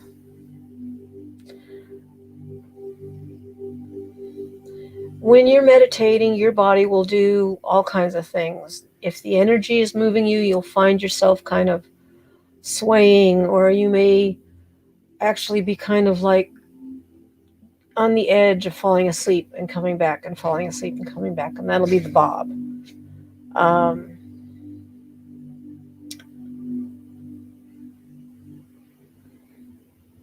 Okay, good.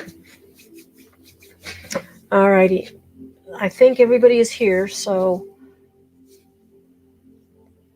wait a minute. Spitfire back? Yes, Spitfire's back. Hoops is back. Pam's back. Beth is back. Got it. All right.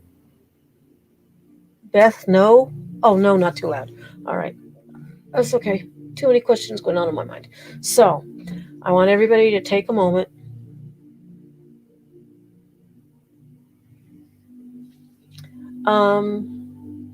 Comfortably, Spitfire. It doesn't mean that you have to, sit like you've got. Just be comfortable. If you are supported with pillows, it's like, forget me trying to put my left foot in my crotch and my right foot on top of my knee. That just ain't gonna happen. I tried to sit in a chair, but when I'm meditating in my bedroom, I'm laying on the bed. I put a pillow under my neck so that my chin's kind of up without, doing one of these numbers where I got the pillow propping underneath. But just be comfortable, and just, support your back. You don't have to sit up without anything behind you, just so that you can support. And then what you're going to do, well, I'm going to guide you through a couple positions on your hands, so don't worry about it. But we're going to set the stage, is that I'm going to create a sacred space for everybody, and then we're going to go through this meditation, through the journey. At the start of it, I want you don't have to say it out loud. You can, if you want, repeat what I say, and I'll tell you when to do that. And then from that moment forward, we will get to a space that you're going to take a seat, and your whole intention is to have your guide meet you at the table. All right, just think of that. The guide is going to meet you at the table, and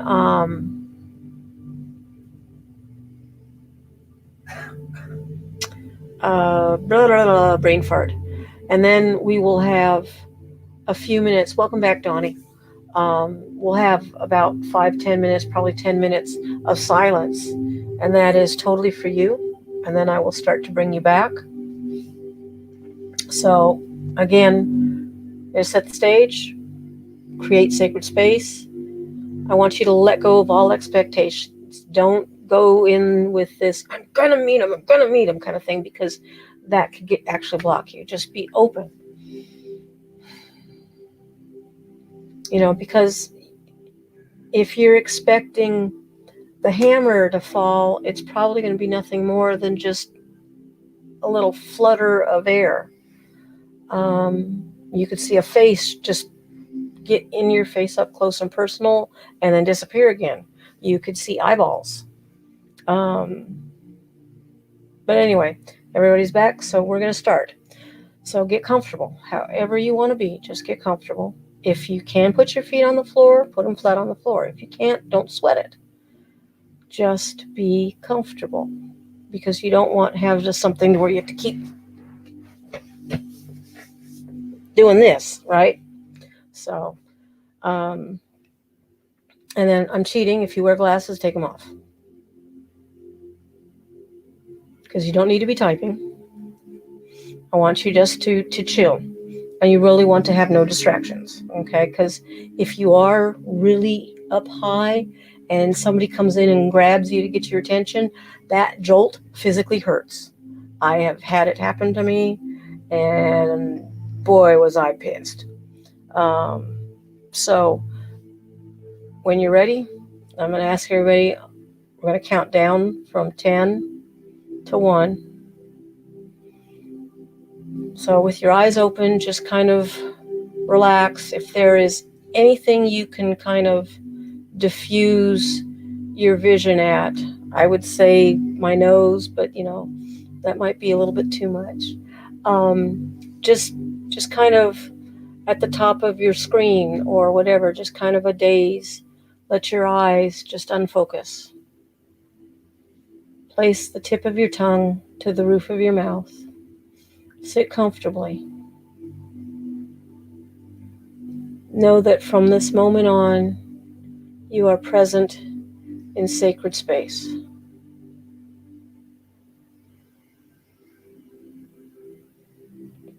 We are one. One heart, one soul. We are of the light.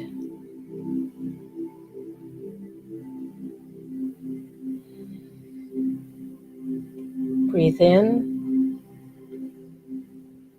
hold,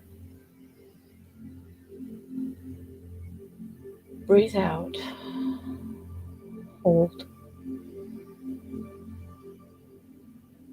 breathe in regular, and just relax. If your eyes want to close, go ahead and close them.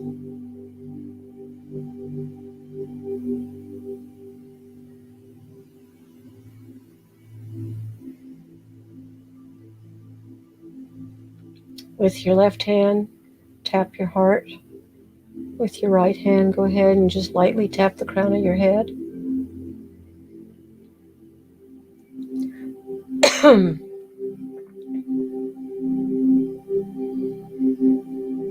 Take in a deep breath.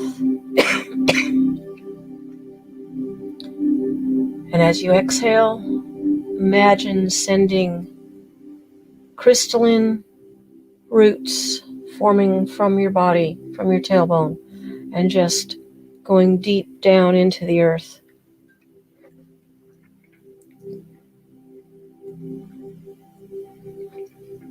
Send those roots down, down, down.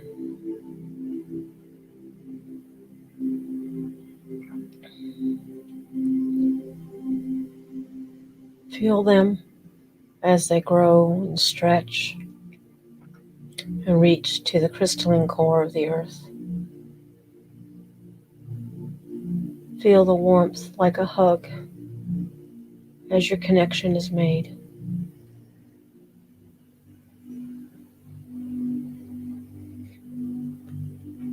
Breathe in, breathe out.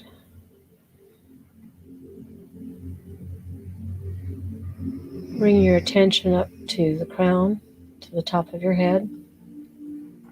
You can let your eyes roll up slightly as if you're looking at your own eyebrows from the inside.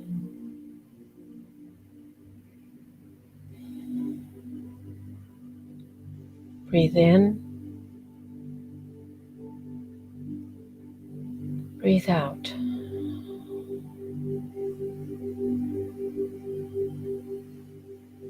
Feel the crown open like a multi-petaled flower,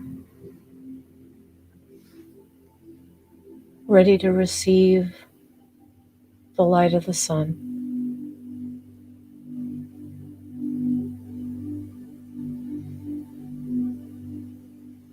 Breathe in.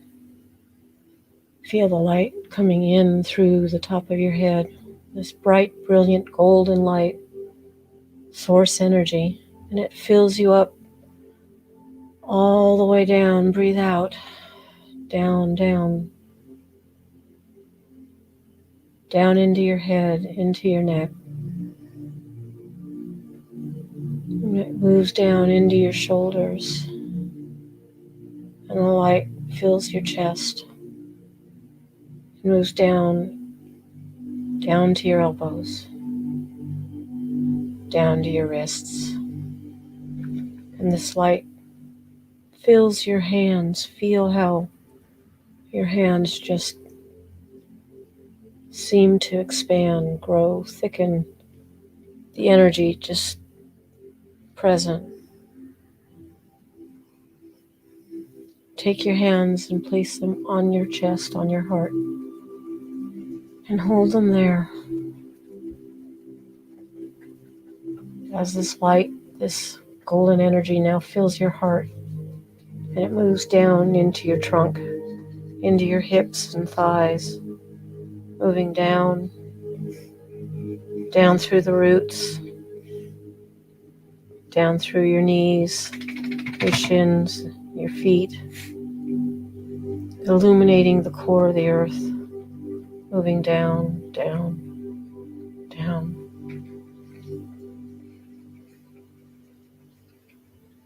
Relax and breathe.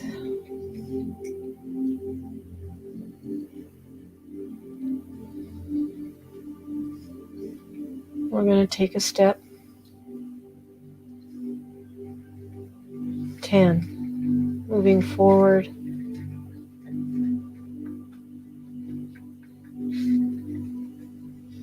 Finding ourselves at a forested river edge. The soil is soft and warm. 9.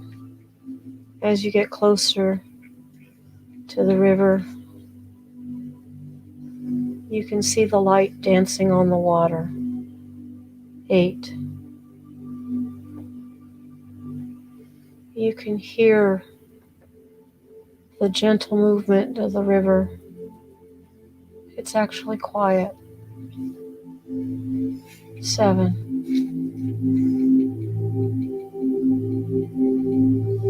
Golden dragonflies flutter and dance and spiral into the air, diving to the water and skipping off, catching bugs. 6.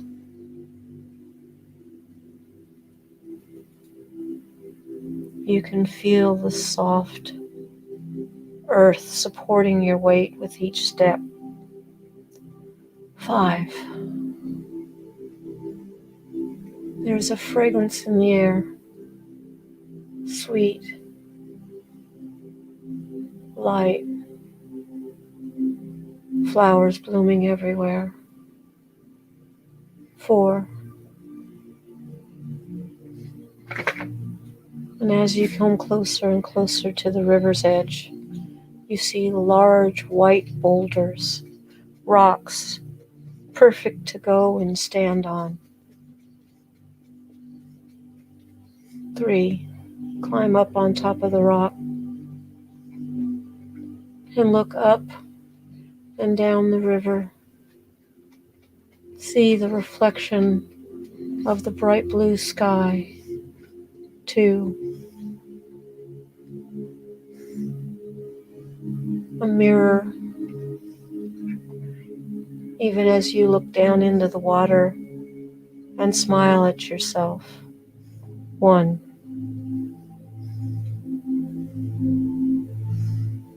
The water is so inviting. It calls. Irresistibly, you slip into the water. It comes up to about your hips. Gentle, solid footing, no real current to speak of. It's easy to just move out into the current.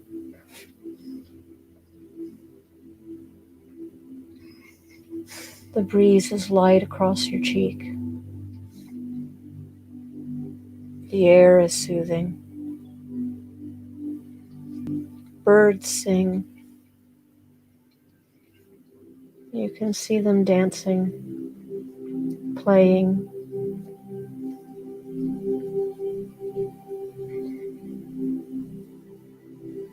And the water is comfortable and warm, that you just lean back,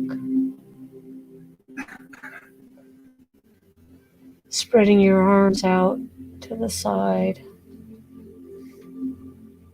and just float, allowing the current to take you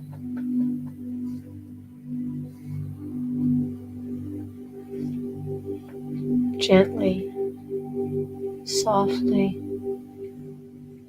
holding you, comforting you,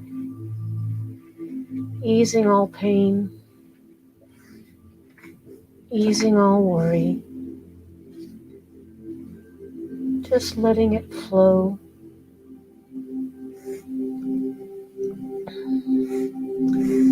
You see to the side a small rivulet, a little finger of the river breaking off. And the water takes you there. The trees overhead reach and arch over the water, creating a canopy. The sun, piercing through the leaves here and there, dapples the water. The air is cooler. The water still warm.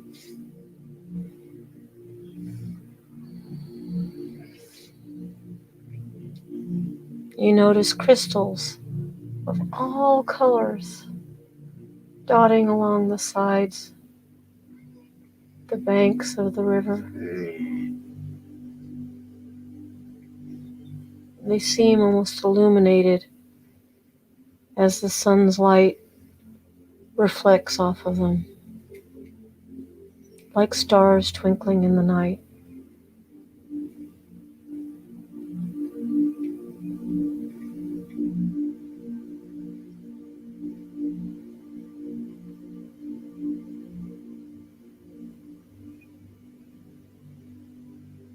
You close your eyes and let your arms settle to your lap and just rest. Rest on your tummy, rest on your thighs, and you continue to float.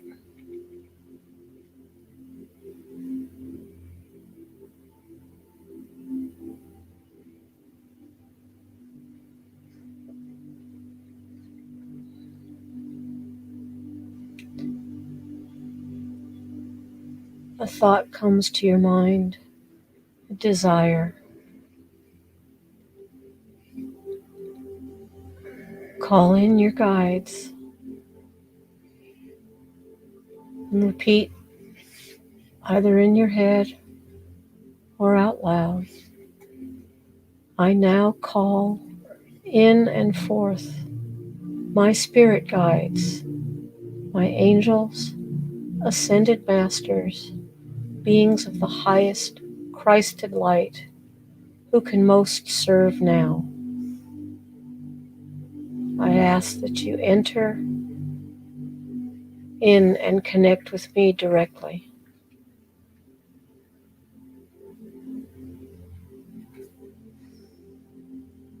Feel the river moving you into a shadow, darker, a cave. The air feels warmer, thicker. The water shallow. You're able to stand and look around you. Note the crystals all about, different sizes, different colors. And there, in the center of this cave, is a table made of dark obsidian, like a starry night, with a crystal chair or two or three set about the table. When you think again, I now call in and forth my spirit guides, angels, ascended masters of the highest Christed light, who can most serve now. I ask you enter in and connect with me directly. Be here now.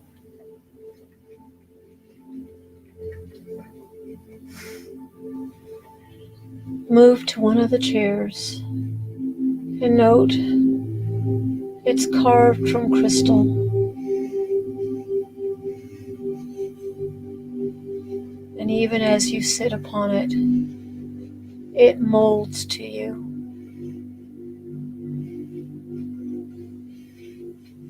It supports you. It is neither cool nor warm. It's as if being on air, matching your own body temperature.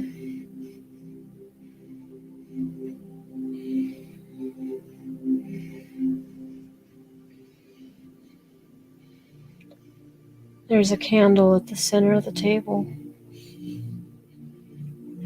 Affix your eyes there and watch.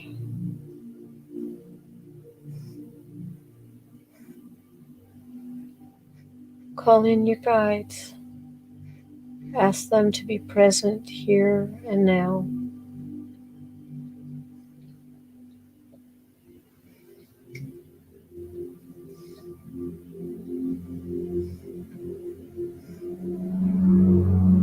Hold this thought, and I will come back for you.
Crazy.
Breathe in. Breathe out.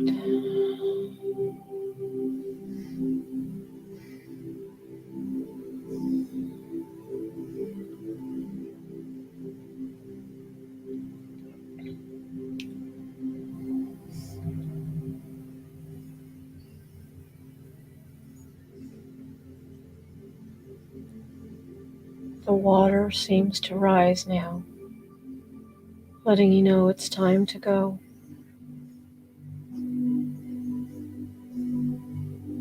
As you rise from your crystal chair, any who may have come and sat at the table with you rise as well.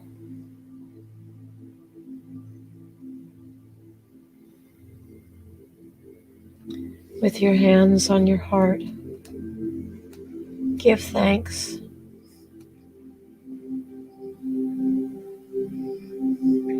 and mentally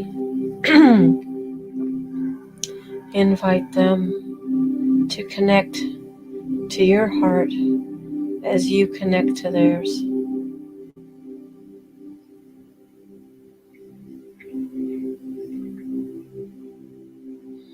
It's time to head back out of the cave.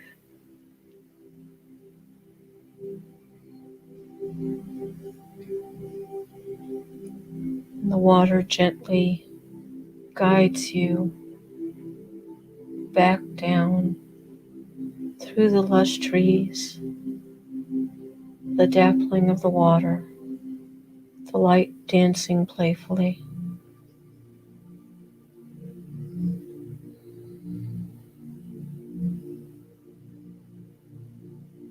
Any messages you received, you will remember.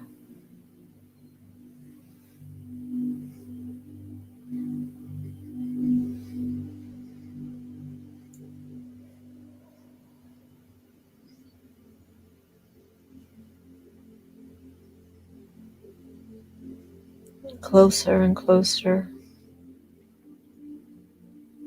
you find yourself back in the middle of the main river.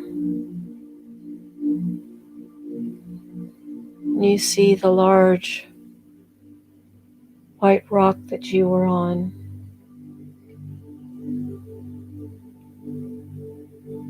And as you near it and exit the water, you take a moment, climb up, and sit down to look back at where you've been. Give thanks.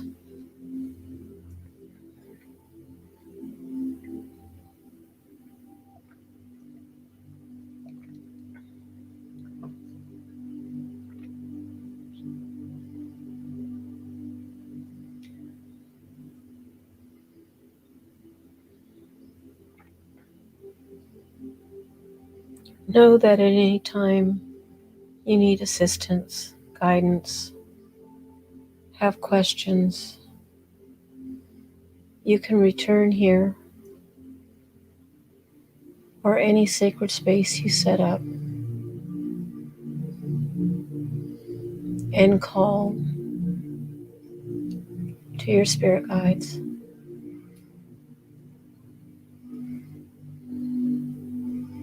With your hands on your heart, send loving thoughts,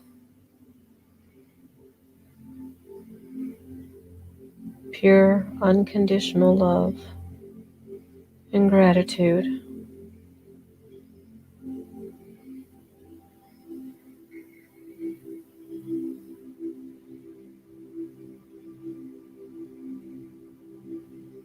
Breathe in, breathe out. Slowly move your fingers, flex them, wiggle them, put your hands to your knees.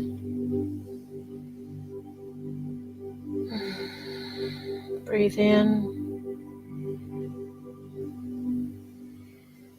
Breathe out.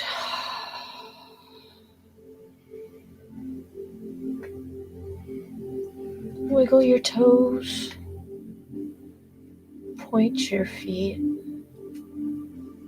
Just move so your awareness goes all the way down to your feet. The energy moves there.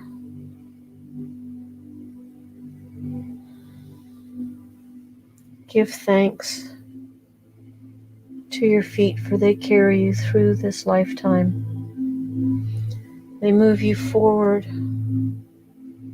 They help you navigate and avoid dangers, pitfalls, circumstances. They carry you when you carry other things. Just be grateful.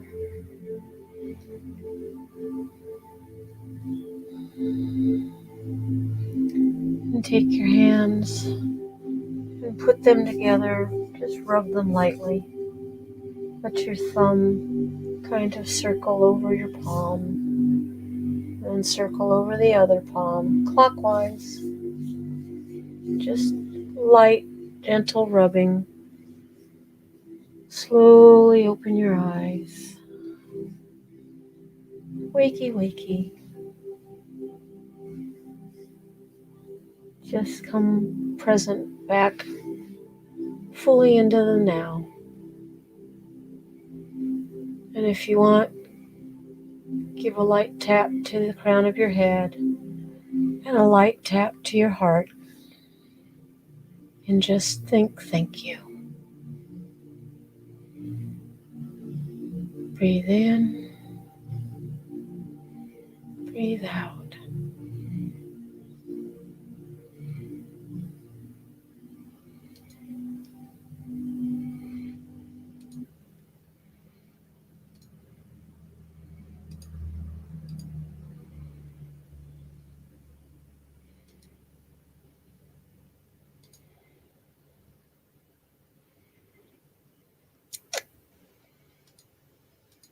Take your time.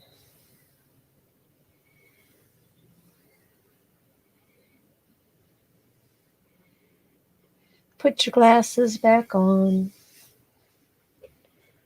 Drink your water or your purple stuff.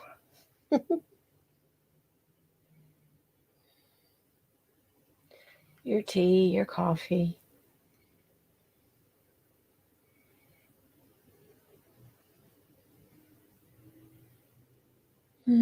Wiggle your toes some more. Wiggle your fingers. And just come back.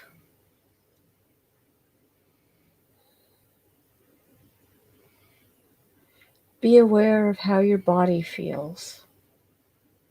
If it's light, if it's heavy, if it's cool, if it's warm, if it's just warm in the middle, like having a nice hot bowl of soup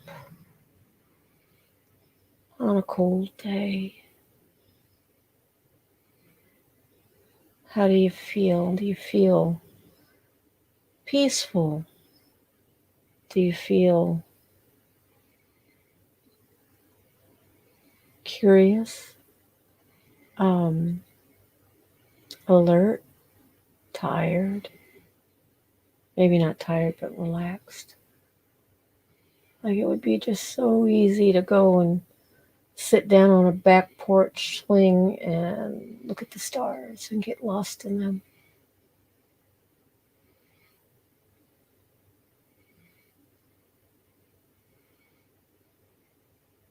And breathe.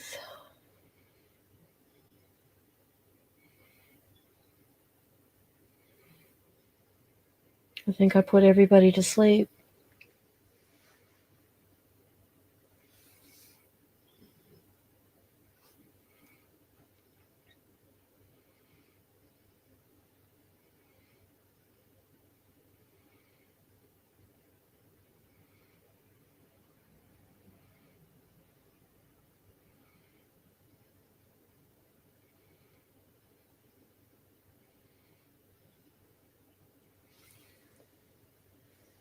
Cool.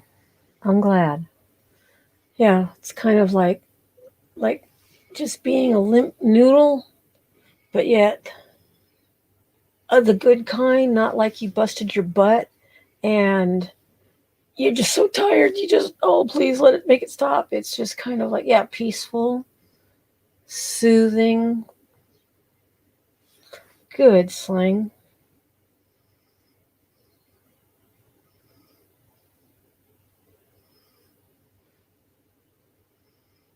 That's very good, Beth. Hoops, I'm glad. I'm so sorry, Spitfire. You know, you could ask them to help you with that. Help you find the right position that would make you comfortable.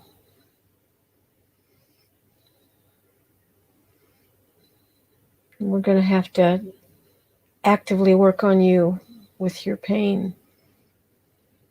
Maybe we'll do that one night. We'll do a circle with you. And I will have everybody do the same thing.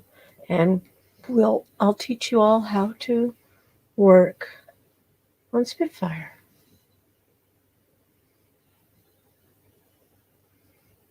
I'm glad, Padme. If you go into it with no urgency, right? No, I gotta have this. I gotta have a sign. Just no expectation because it could be so subtle. Some of the things that I'd like us to do is a weekly spirit circle. And it'll be a meditation and a, how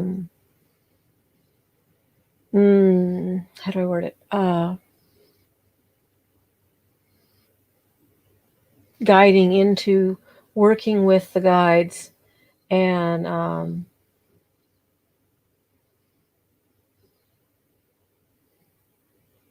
awesome. That's great, Crystal.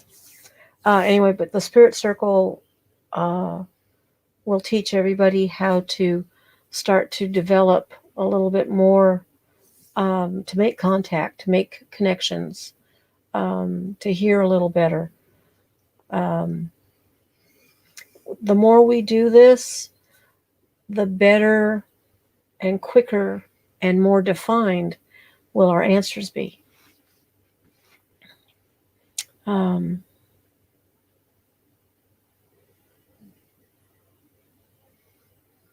I guess I could do a group on Facebook where we use their live thing, whatever. I don't know. I've got to look at it because I have no clue. I have Zoom. I think I can have 20 people in it, but it's limited to, I think, 45 minutes or 30 minutes.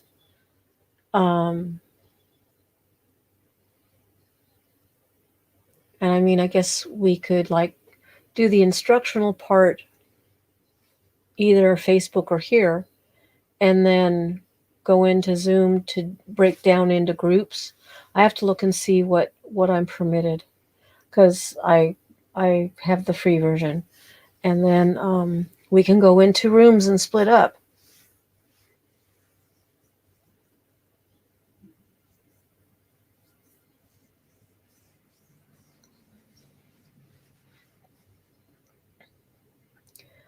Spitfire, you have umpteen guides, more guides than you can imagine. You have spirit doctors. You have,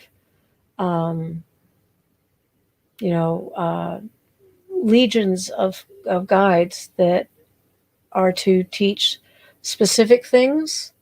Some are to teach long-term things, short-term things, one-time thing. It might be just for a day. The dragon figure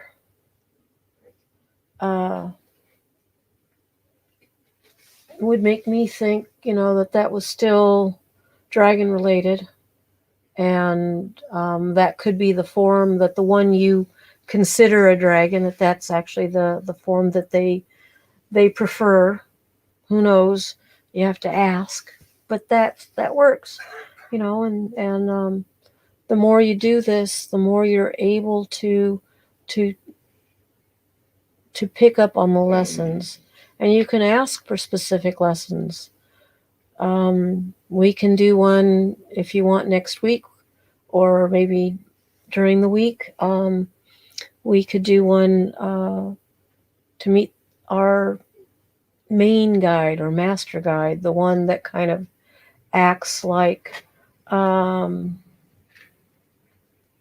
uh, like I said, the one with the clipboard that tells people, okay, you can go talk to them now. No, sorry, next. Um,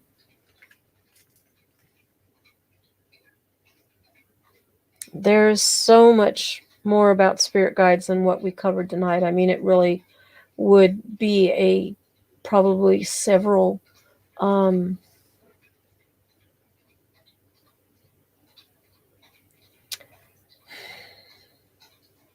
doorkeeper is a bad term. Not bad, like, it's just it's not the right term.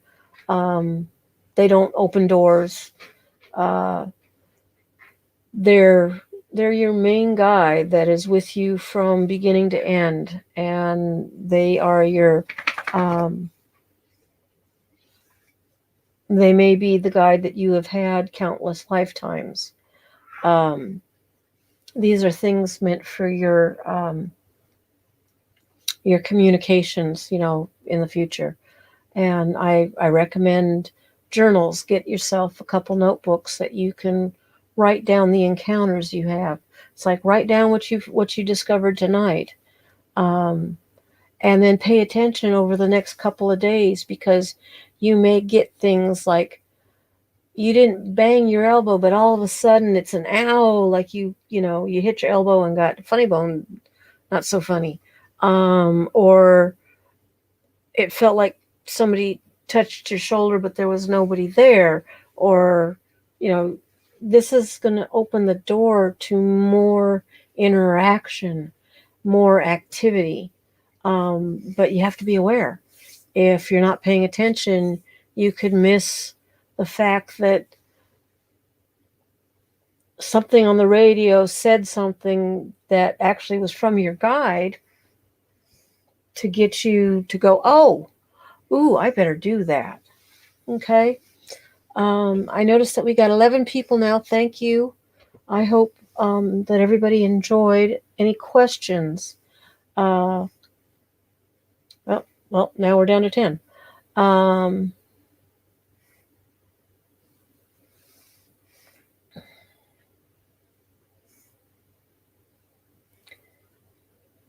Spirit guides, so they have no form.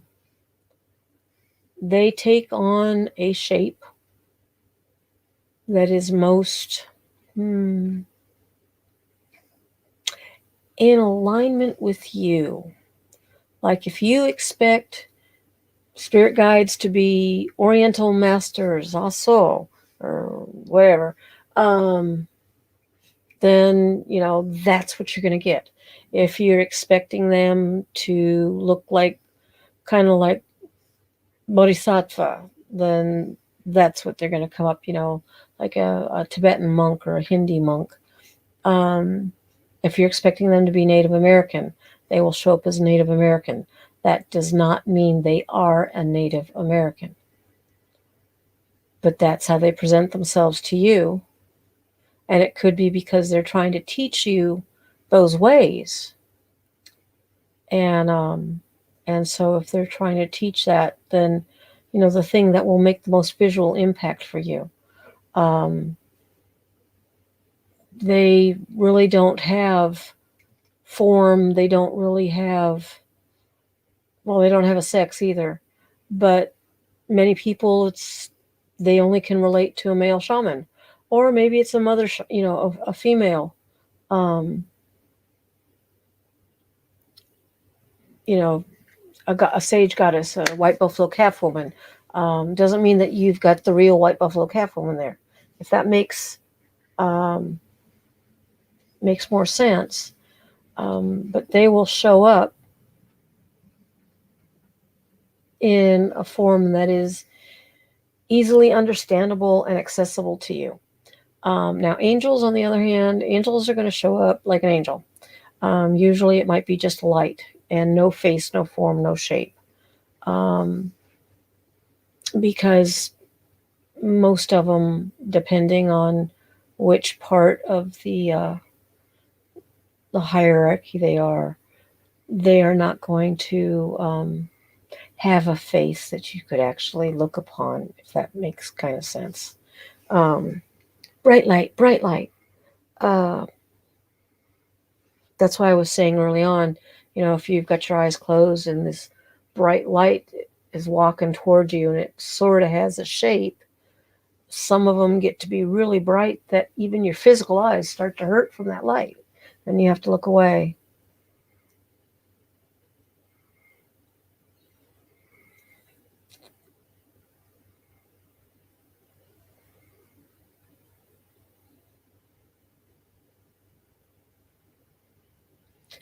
Um, you can use lettuce, good old fashioned wild lettuce, or even I heard it was iceberg, but I'm not 100% sure about iceberg because I think iceberg has been too tampered with, but it's an opioid. And so boiling the lettuce and then drinking it.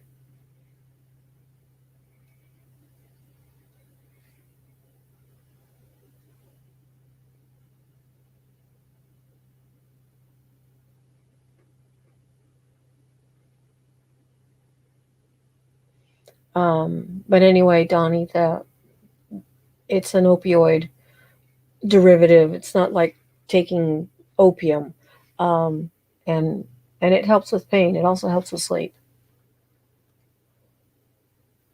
Flashing orange dots. Blah, blah, blah.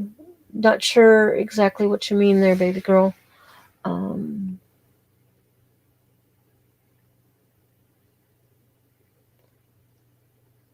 oh, the flashing dots on Metatron's cube. Depends on where the dots are. If they were at the intersections, the junction points, that would just be energy pulsing because of the connections. Um, Michael, I've always seen him kind of human, I guess you could say. And I know that's not his true face, but I've seen him human and with wings and tall. And of course, the older I got, the taller he seemed to get. But when I was little, he was always not that he was short like me as a little kid. He just always was down, like on his knees when he'd hug me. And so, um, but anyway, yeah, there you have it. Uh, I haven't decided, so I'm going to put it out to you guys. What would you like to learn next week? Uncle Paul, you got any ideas?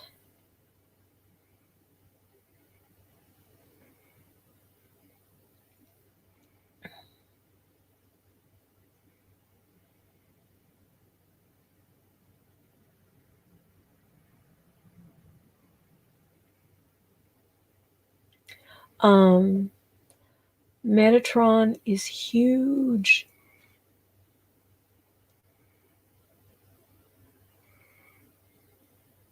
Oh, that's cool, Hoops. So maybe you have dolphins are extremely spiritual. Extremely.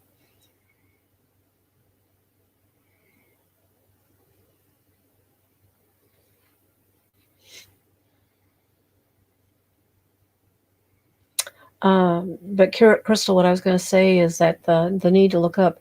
He's tall. I'll never forget the first time he stood in my booth. I was like,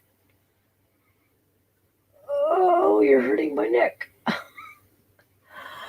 Um, And I had never worked with him before, and he just showed up.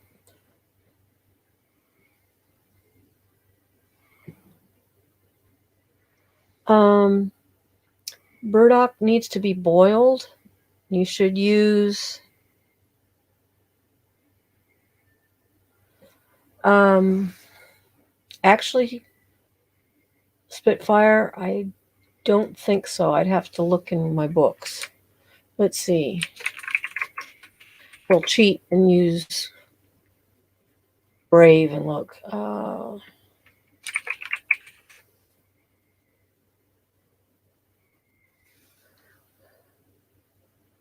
Huh. Oh, Danielle. Okay, so it's a different spelling, but Danielle, uh, seventh mentioned in the 20 Watchers in the Book of Enoch.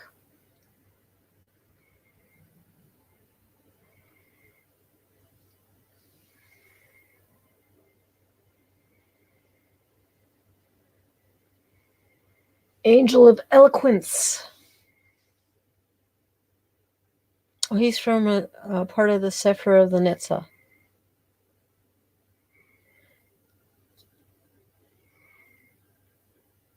And Hanael, that we talked about earlier, is above him. Hanael is his governing angel. Cool. Learn something new. Now I got to figure out where you guys are. Because I closed the window.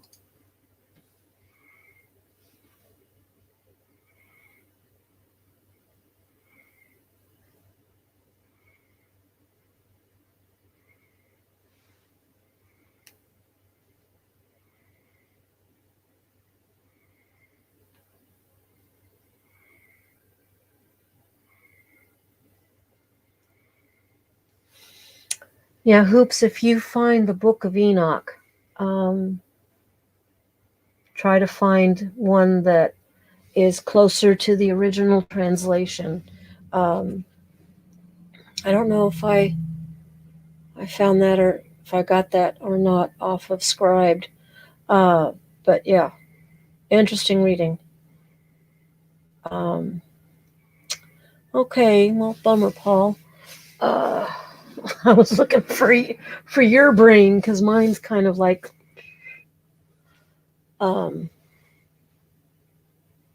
oi.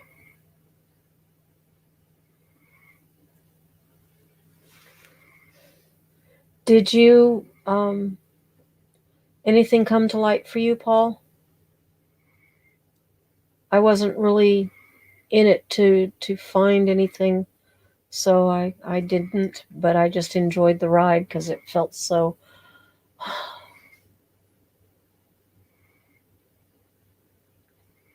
Um,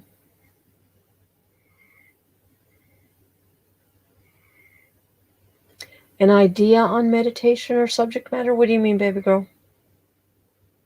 I don't understand.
Gotcha.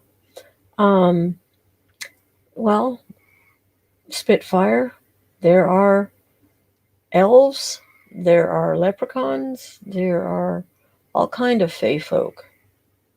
Um, they can, they're an elemental. They can show up also. So maybe he showed up to say, "Hey, I'm part of the entourage," or she.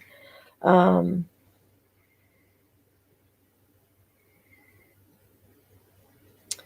and let's see, Sandalphon was Elijah, the prophet Elijah. Um,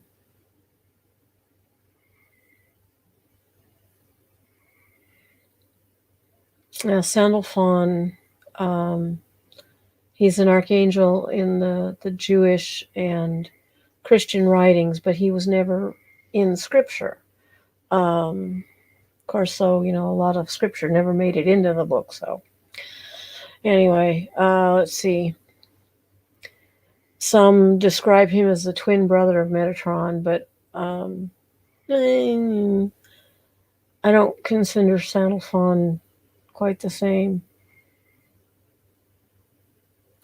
The Fae, well, the Fae are different because they're not spirit. They are a archetypal energy. They're like, the star seeds, the star beings aren't in spirit. They're in dimension. The Fae are in dimension. Um, so they can come here anytime they want. Um, when I was actively spirit keeping, I had a pair of leprechauns attached to a necklace along with a gnome and a dragon. And loved Queen Kara. She was beautiful. She was the sweetest little thing.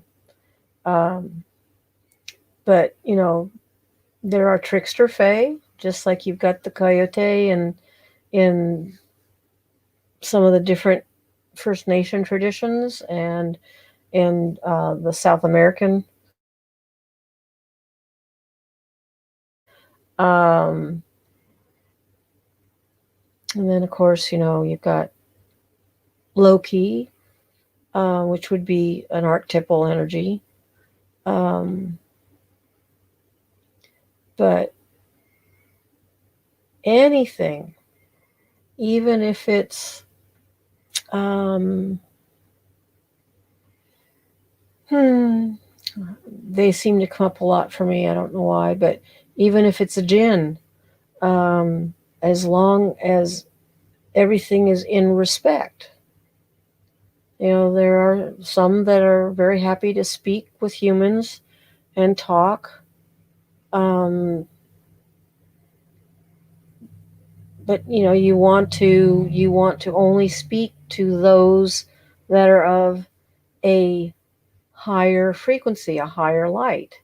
Anything that's dense, that's like on this plane with us, not somebody to engage with. Not until you get into university. But if a elven or fae of some sort showed up during the meditation, then they were saying that they would gladly, and that can be an archetype from family. You said Scots, so that could be an archetypal guardian of the family. There was a movie, what was it called? It was a cartoon thing, kind of like Mulan. Wasn't it? Was it Mulan? That Eddie, what's his name? Oh God, I see him and I can't think of it. Okay, I gotta look that up because I can't think of the name. It's gonna drive me nuts. Was it Mulan? Mulan, Eddie Murphy, that's it. And he played the little dragon. Um,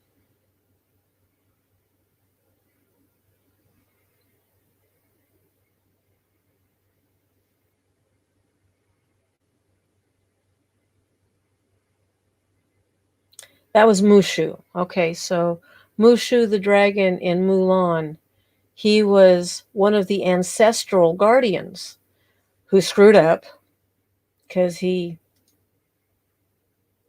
Night, Paul Paul. Sweet dreams, brother. I will talk to you tomorrow.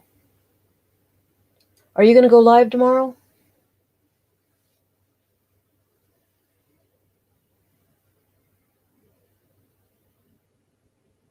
So I can wake up to you?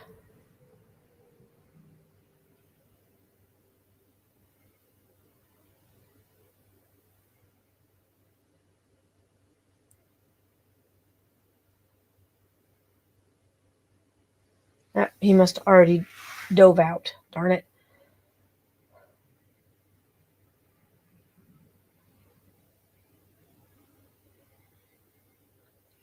Um. Well, heck, Genghis Khan. But any of the Mongolian uh, deities, really.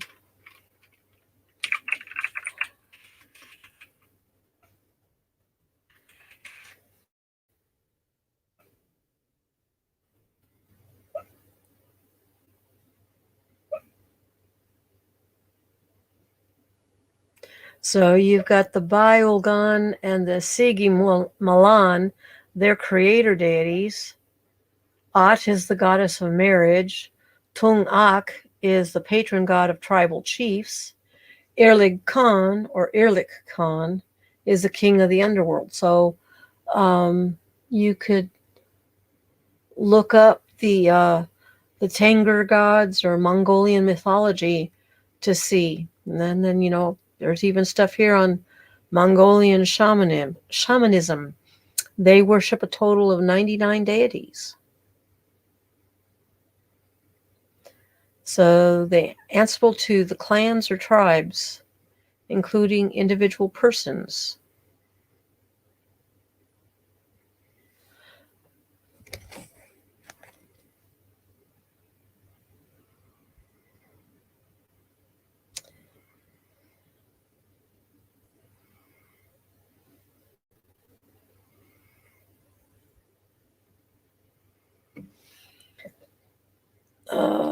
So anyway, I love the Mongolians.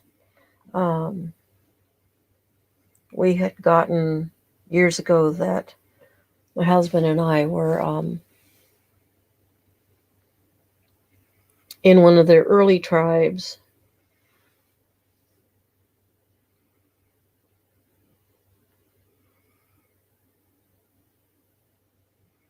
Ah, awesome.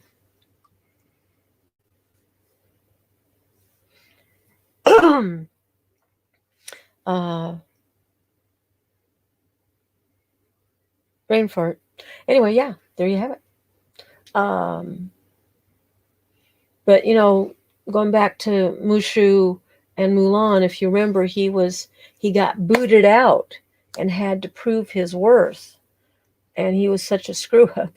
It was difficult for him to do that, but he um, was one of the ancestral guardians, and they would have incense and everything, praying to all the guardians of the family, and he just kind of was a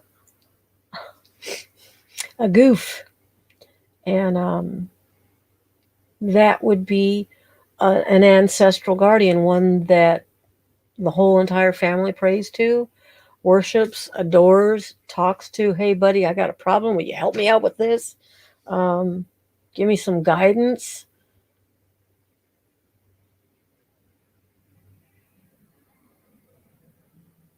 Okay, sweetheart. Yeah, I'm closing it up. Thank you, Sling. I will talk to you tomorrow. I'll see you at Paul's Live in the morning. Be blessed. Thank you for sharing space with me. And we have hit 3 hours, guys. Thank you for being here. This is like, oh my goodness, it makes my heart pitter patter.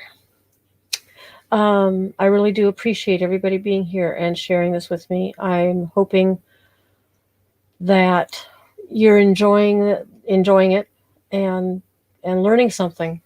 And if you have requests, please put them in the comments below. You know, when this is shut off.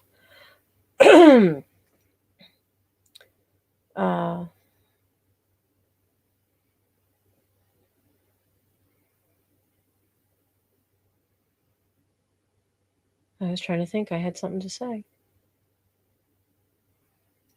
I keep. I have this little nudge that I am doing my damnedest to ignore. Here's your first lesson, guys. Don't ignore when your guides are telling you to do something. I have such heat here in my chest and heart. Kind of like the Iron Man's little magnet thing there. And I'm hesitant to say something, but I have an urge to say it. Now, here's the dance. Is it me that wants to say it? And the guides are going, no, don't do it. Or is it the other way around? The guide's saying, do it. And I'm saying, no, I don't want to. I don't know. Don't have an answer. Going to have to meditate on that. And then I hear laughter. Gotta love them. Okay. I'm just going to say it, I guess. Would anybody be interested in a night in the future with my channeling Mother Mary?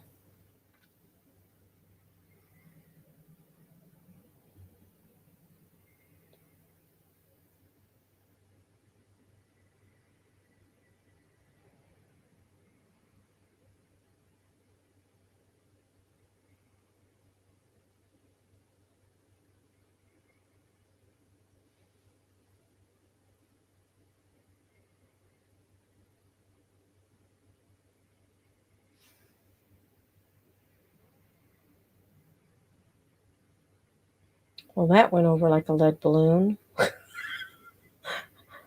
Thank you for saving me, Crystal.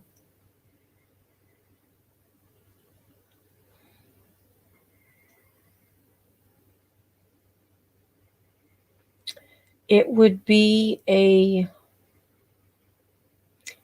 process. I have had Mother Mary. The only way I can put it is kind of like not take over me, because then you think of these zombies or whatever, but just I'll tell you 2 stories real quick. Well, they ain't gonna be quick because I talk too much. So several years ago, I was going to a friend of mine's lecture at her facility. Now she channels Mary Magdalene, and she's been doing a lot of work with a gentleman over in Bosnia, and they had discovered some pyramids in Bosnia. And there's just this really fascinating whole bunch of synchronicities that happened. She met this guy for coffee, you know, just being in the same place at the same time in this small little rural town in Bosnia by the pyramids. And she met him. She had worked for a guy who was excavating one of the larger pyramids, and this guy that she met, he, for whatever reason, decided to show up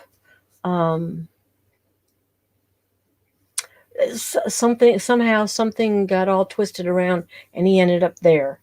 And he walked into the cafe, and this guy was sitting there, didn't speak very good English, but told him, "I've been waiting for you." Well, this man didn't know him from Adam, and long story short, he the old man took him up to what is called the Pyramid of Love. This guy ended up buying the Pyramid of Love. And he's trying to start some organization, and that's all. But anyway, so she was doing this event for this guy, and I was driving. Well, I do not like driving in Houston at night in the rain. Um, it was almost 7, about quarter to 7. It wasn't raining, thankfully.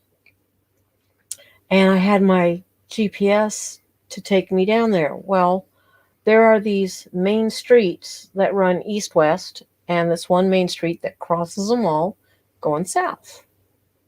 And I expected my GPS to take me down all the way to the street I had to go to and then turn so I could do the U-turn.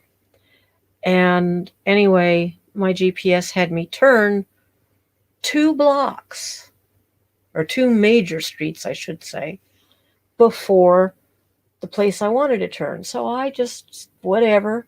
And then it had me make another turn on some little residential street. And it was kind of like, huh? 30 miles an hour. And it had not the little, speed bumps, but the big ones that were like about 3 feet wide. So you had to slow down. And so it was 30 miles an hour and then 20, and then 30 miles an hour and then 20. And I'm driving, and as soon as I get on that road, there's this filling up of my car. And I'm kind of like, okay, who's here? And I didn't feel a name, nothing. Matter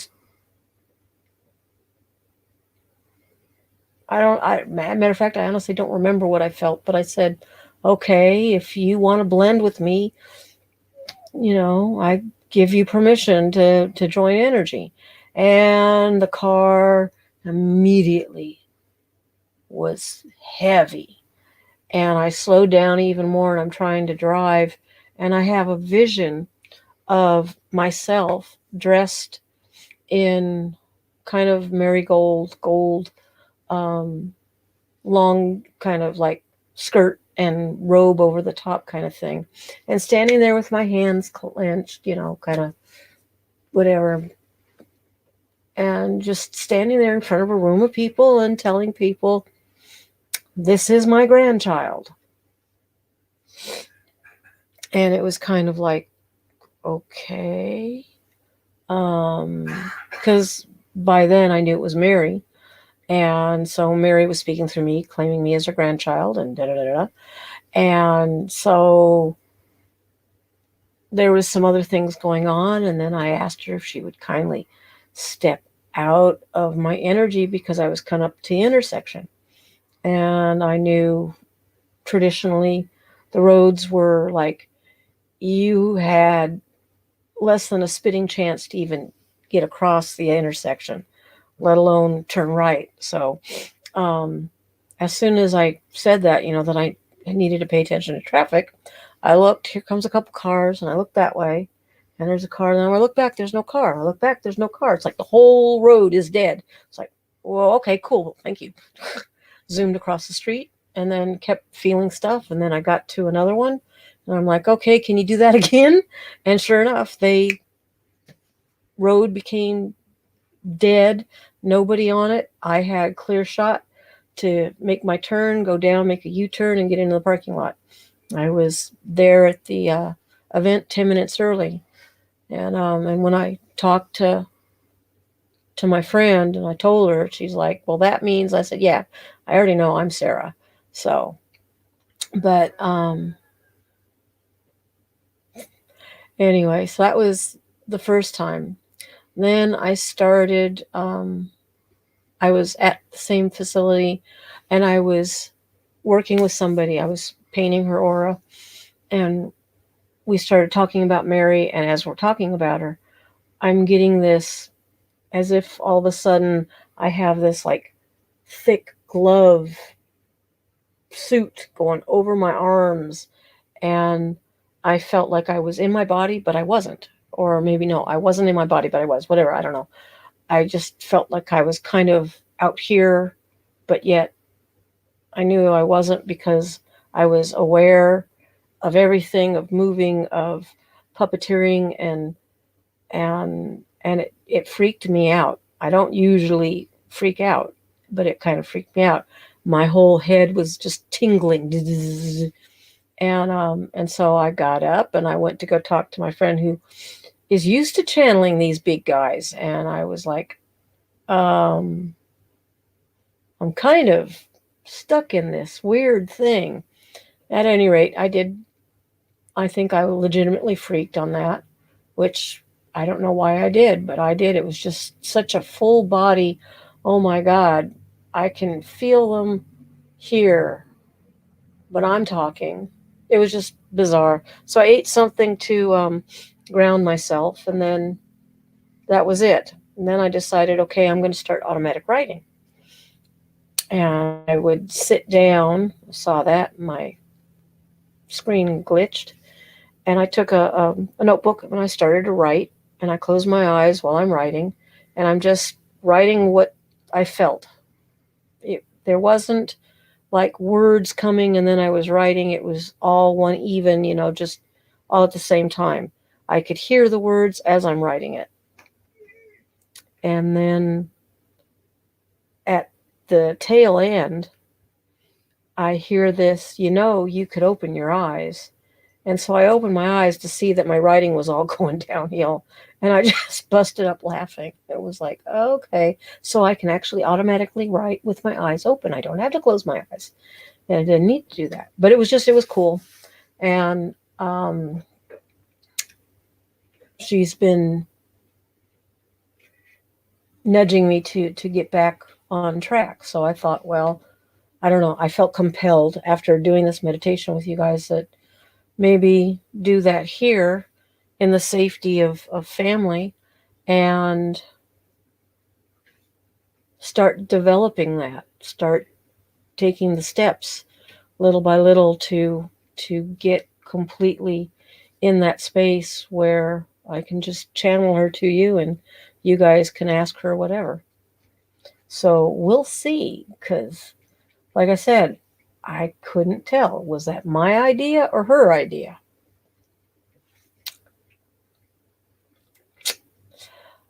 So yeah, kind of a scary thing to admit to people, because then you got people going, oh, you're crazy. It's like, oh, yeah, I am. So what's your point? I like me. Actually, I love me.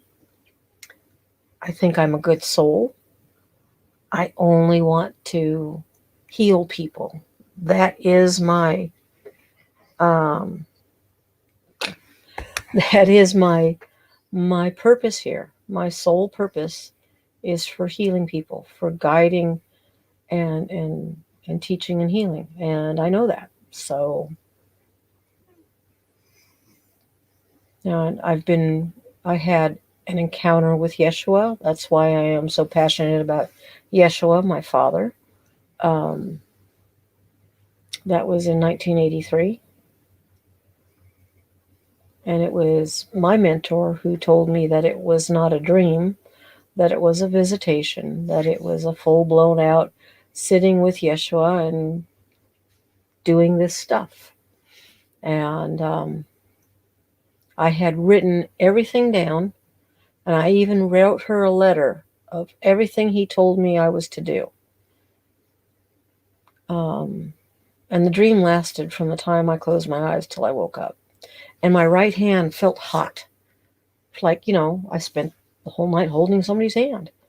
And there was a lot of running in that for me. I went to where he was at.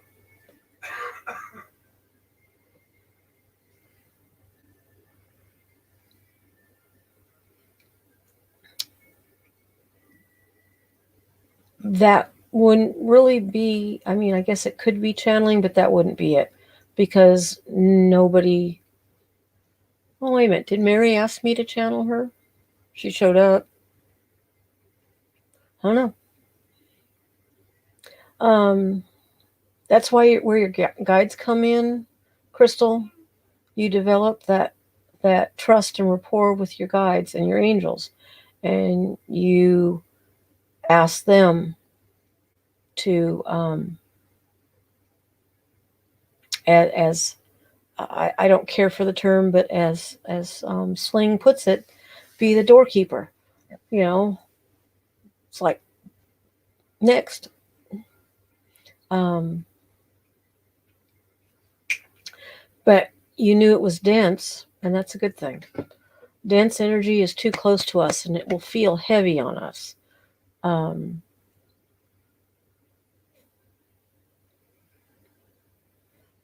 I know that connection that I had that one time with Mary, where it kind of um, I don't know, uh, left me buzzy, kind of like I was wearing a electrostatic fur suit, so it had so much static electricity that the fur was, sticking out. That's kind of what it felt like. That's the way I can put it. But it's been something that I have been wanting to do for a long time and have not really had a group to work with. That was another reason why I was asking earlier at the start of this evening if anybody would be interested in doing a spirit circle, because can work on that, can work on regularly connecting, identifying, and um, learning how to raise our frequencies, our vibrations, and communicate with our spirit guides and our angels. And to recognize the dense energy, as you put it, and know that, with your guides in place, they will not allow a dense energy to come in.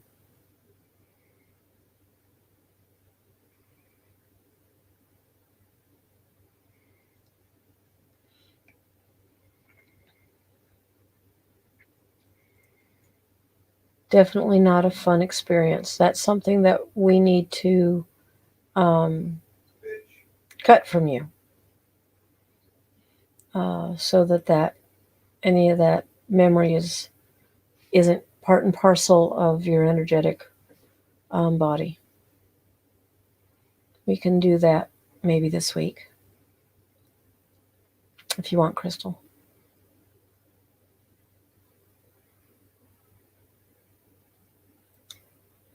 Oh, everybody, I love you so much. Thank you for the trust and the faith and for walking this path with me. I really appreciate it. I know a few more people have dropped off, but that's okay. We're going to call it a night. And from a genuine heart, I thank you for sharing space with me, Mitakuwa Yawashin, and allowing me to share space with you. Thank you for blessing me. Okay, you have my email address. Now you do.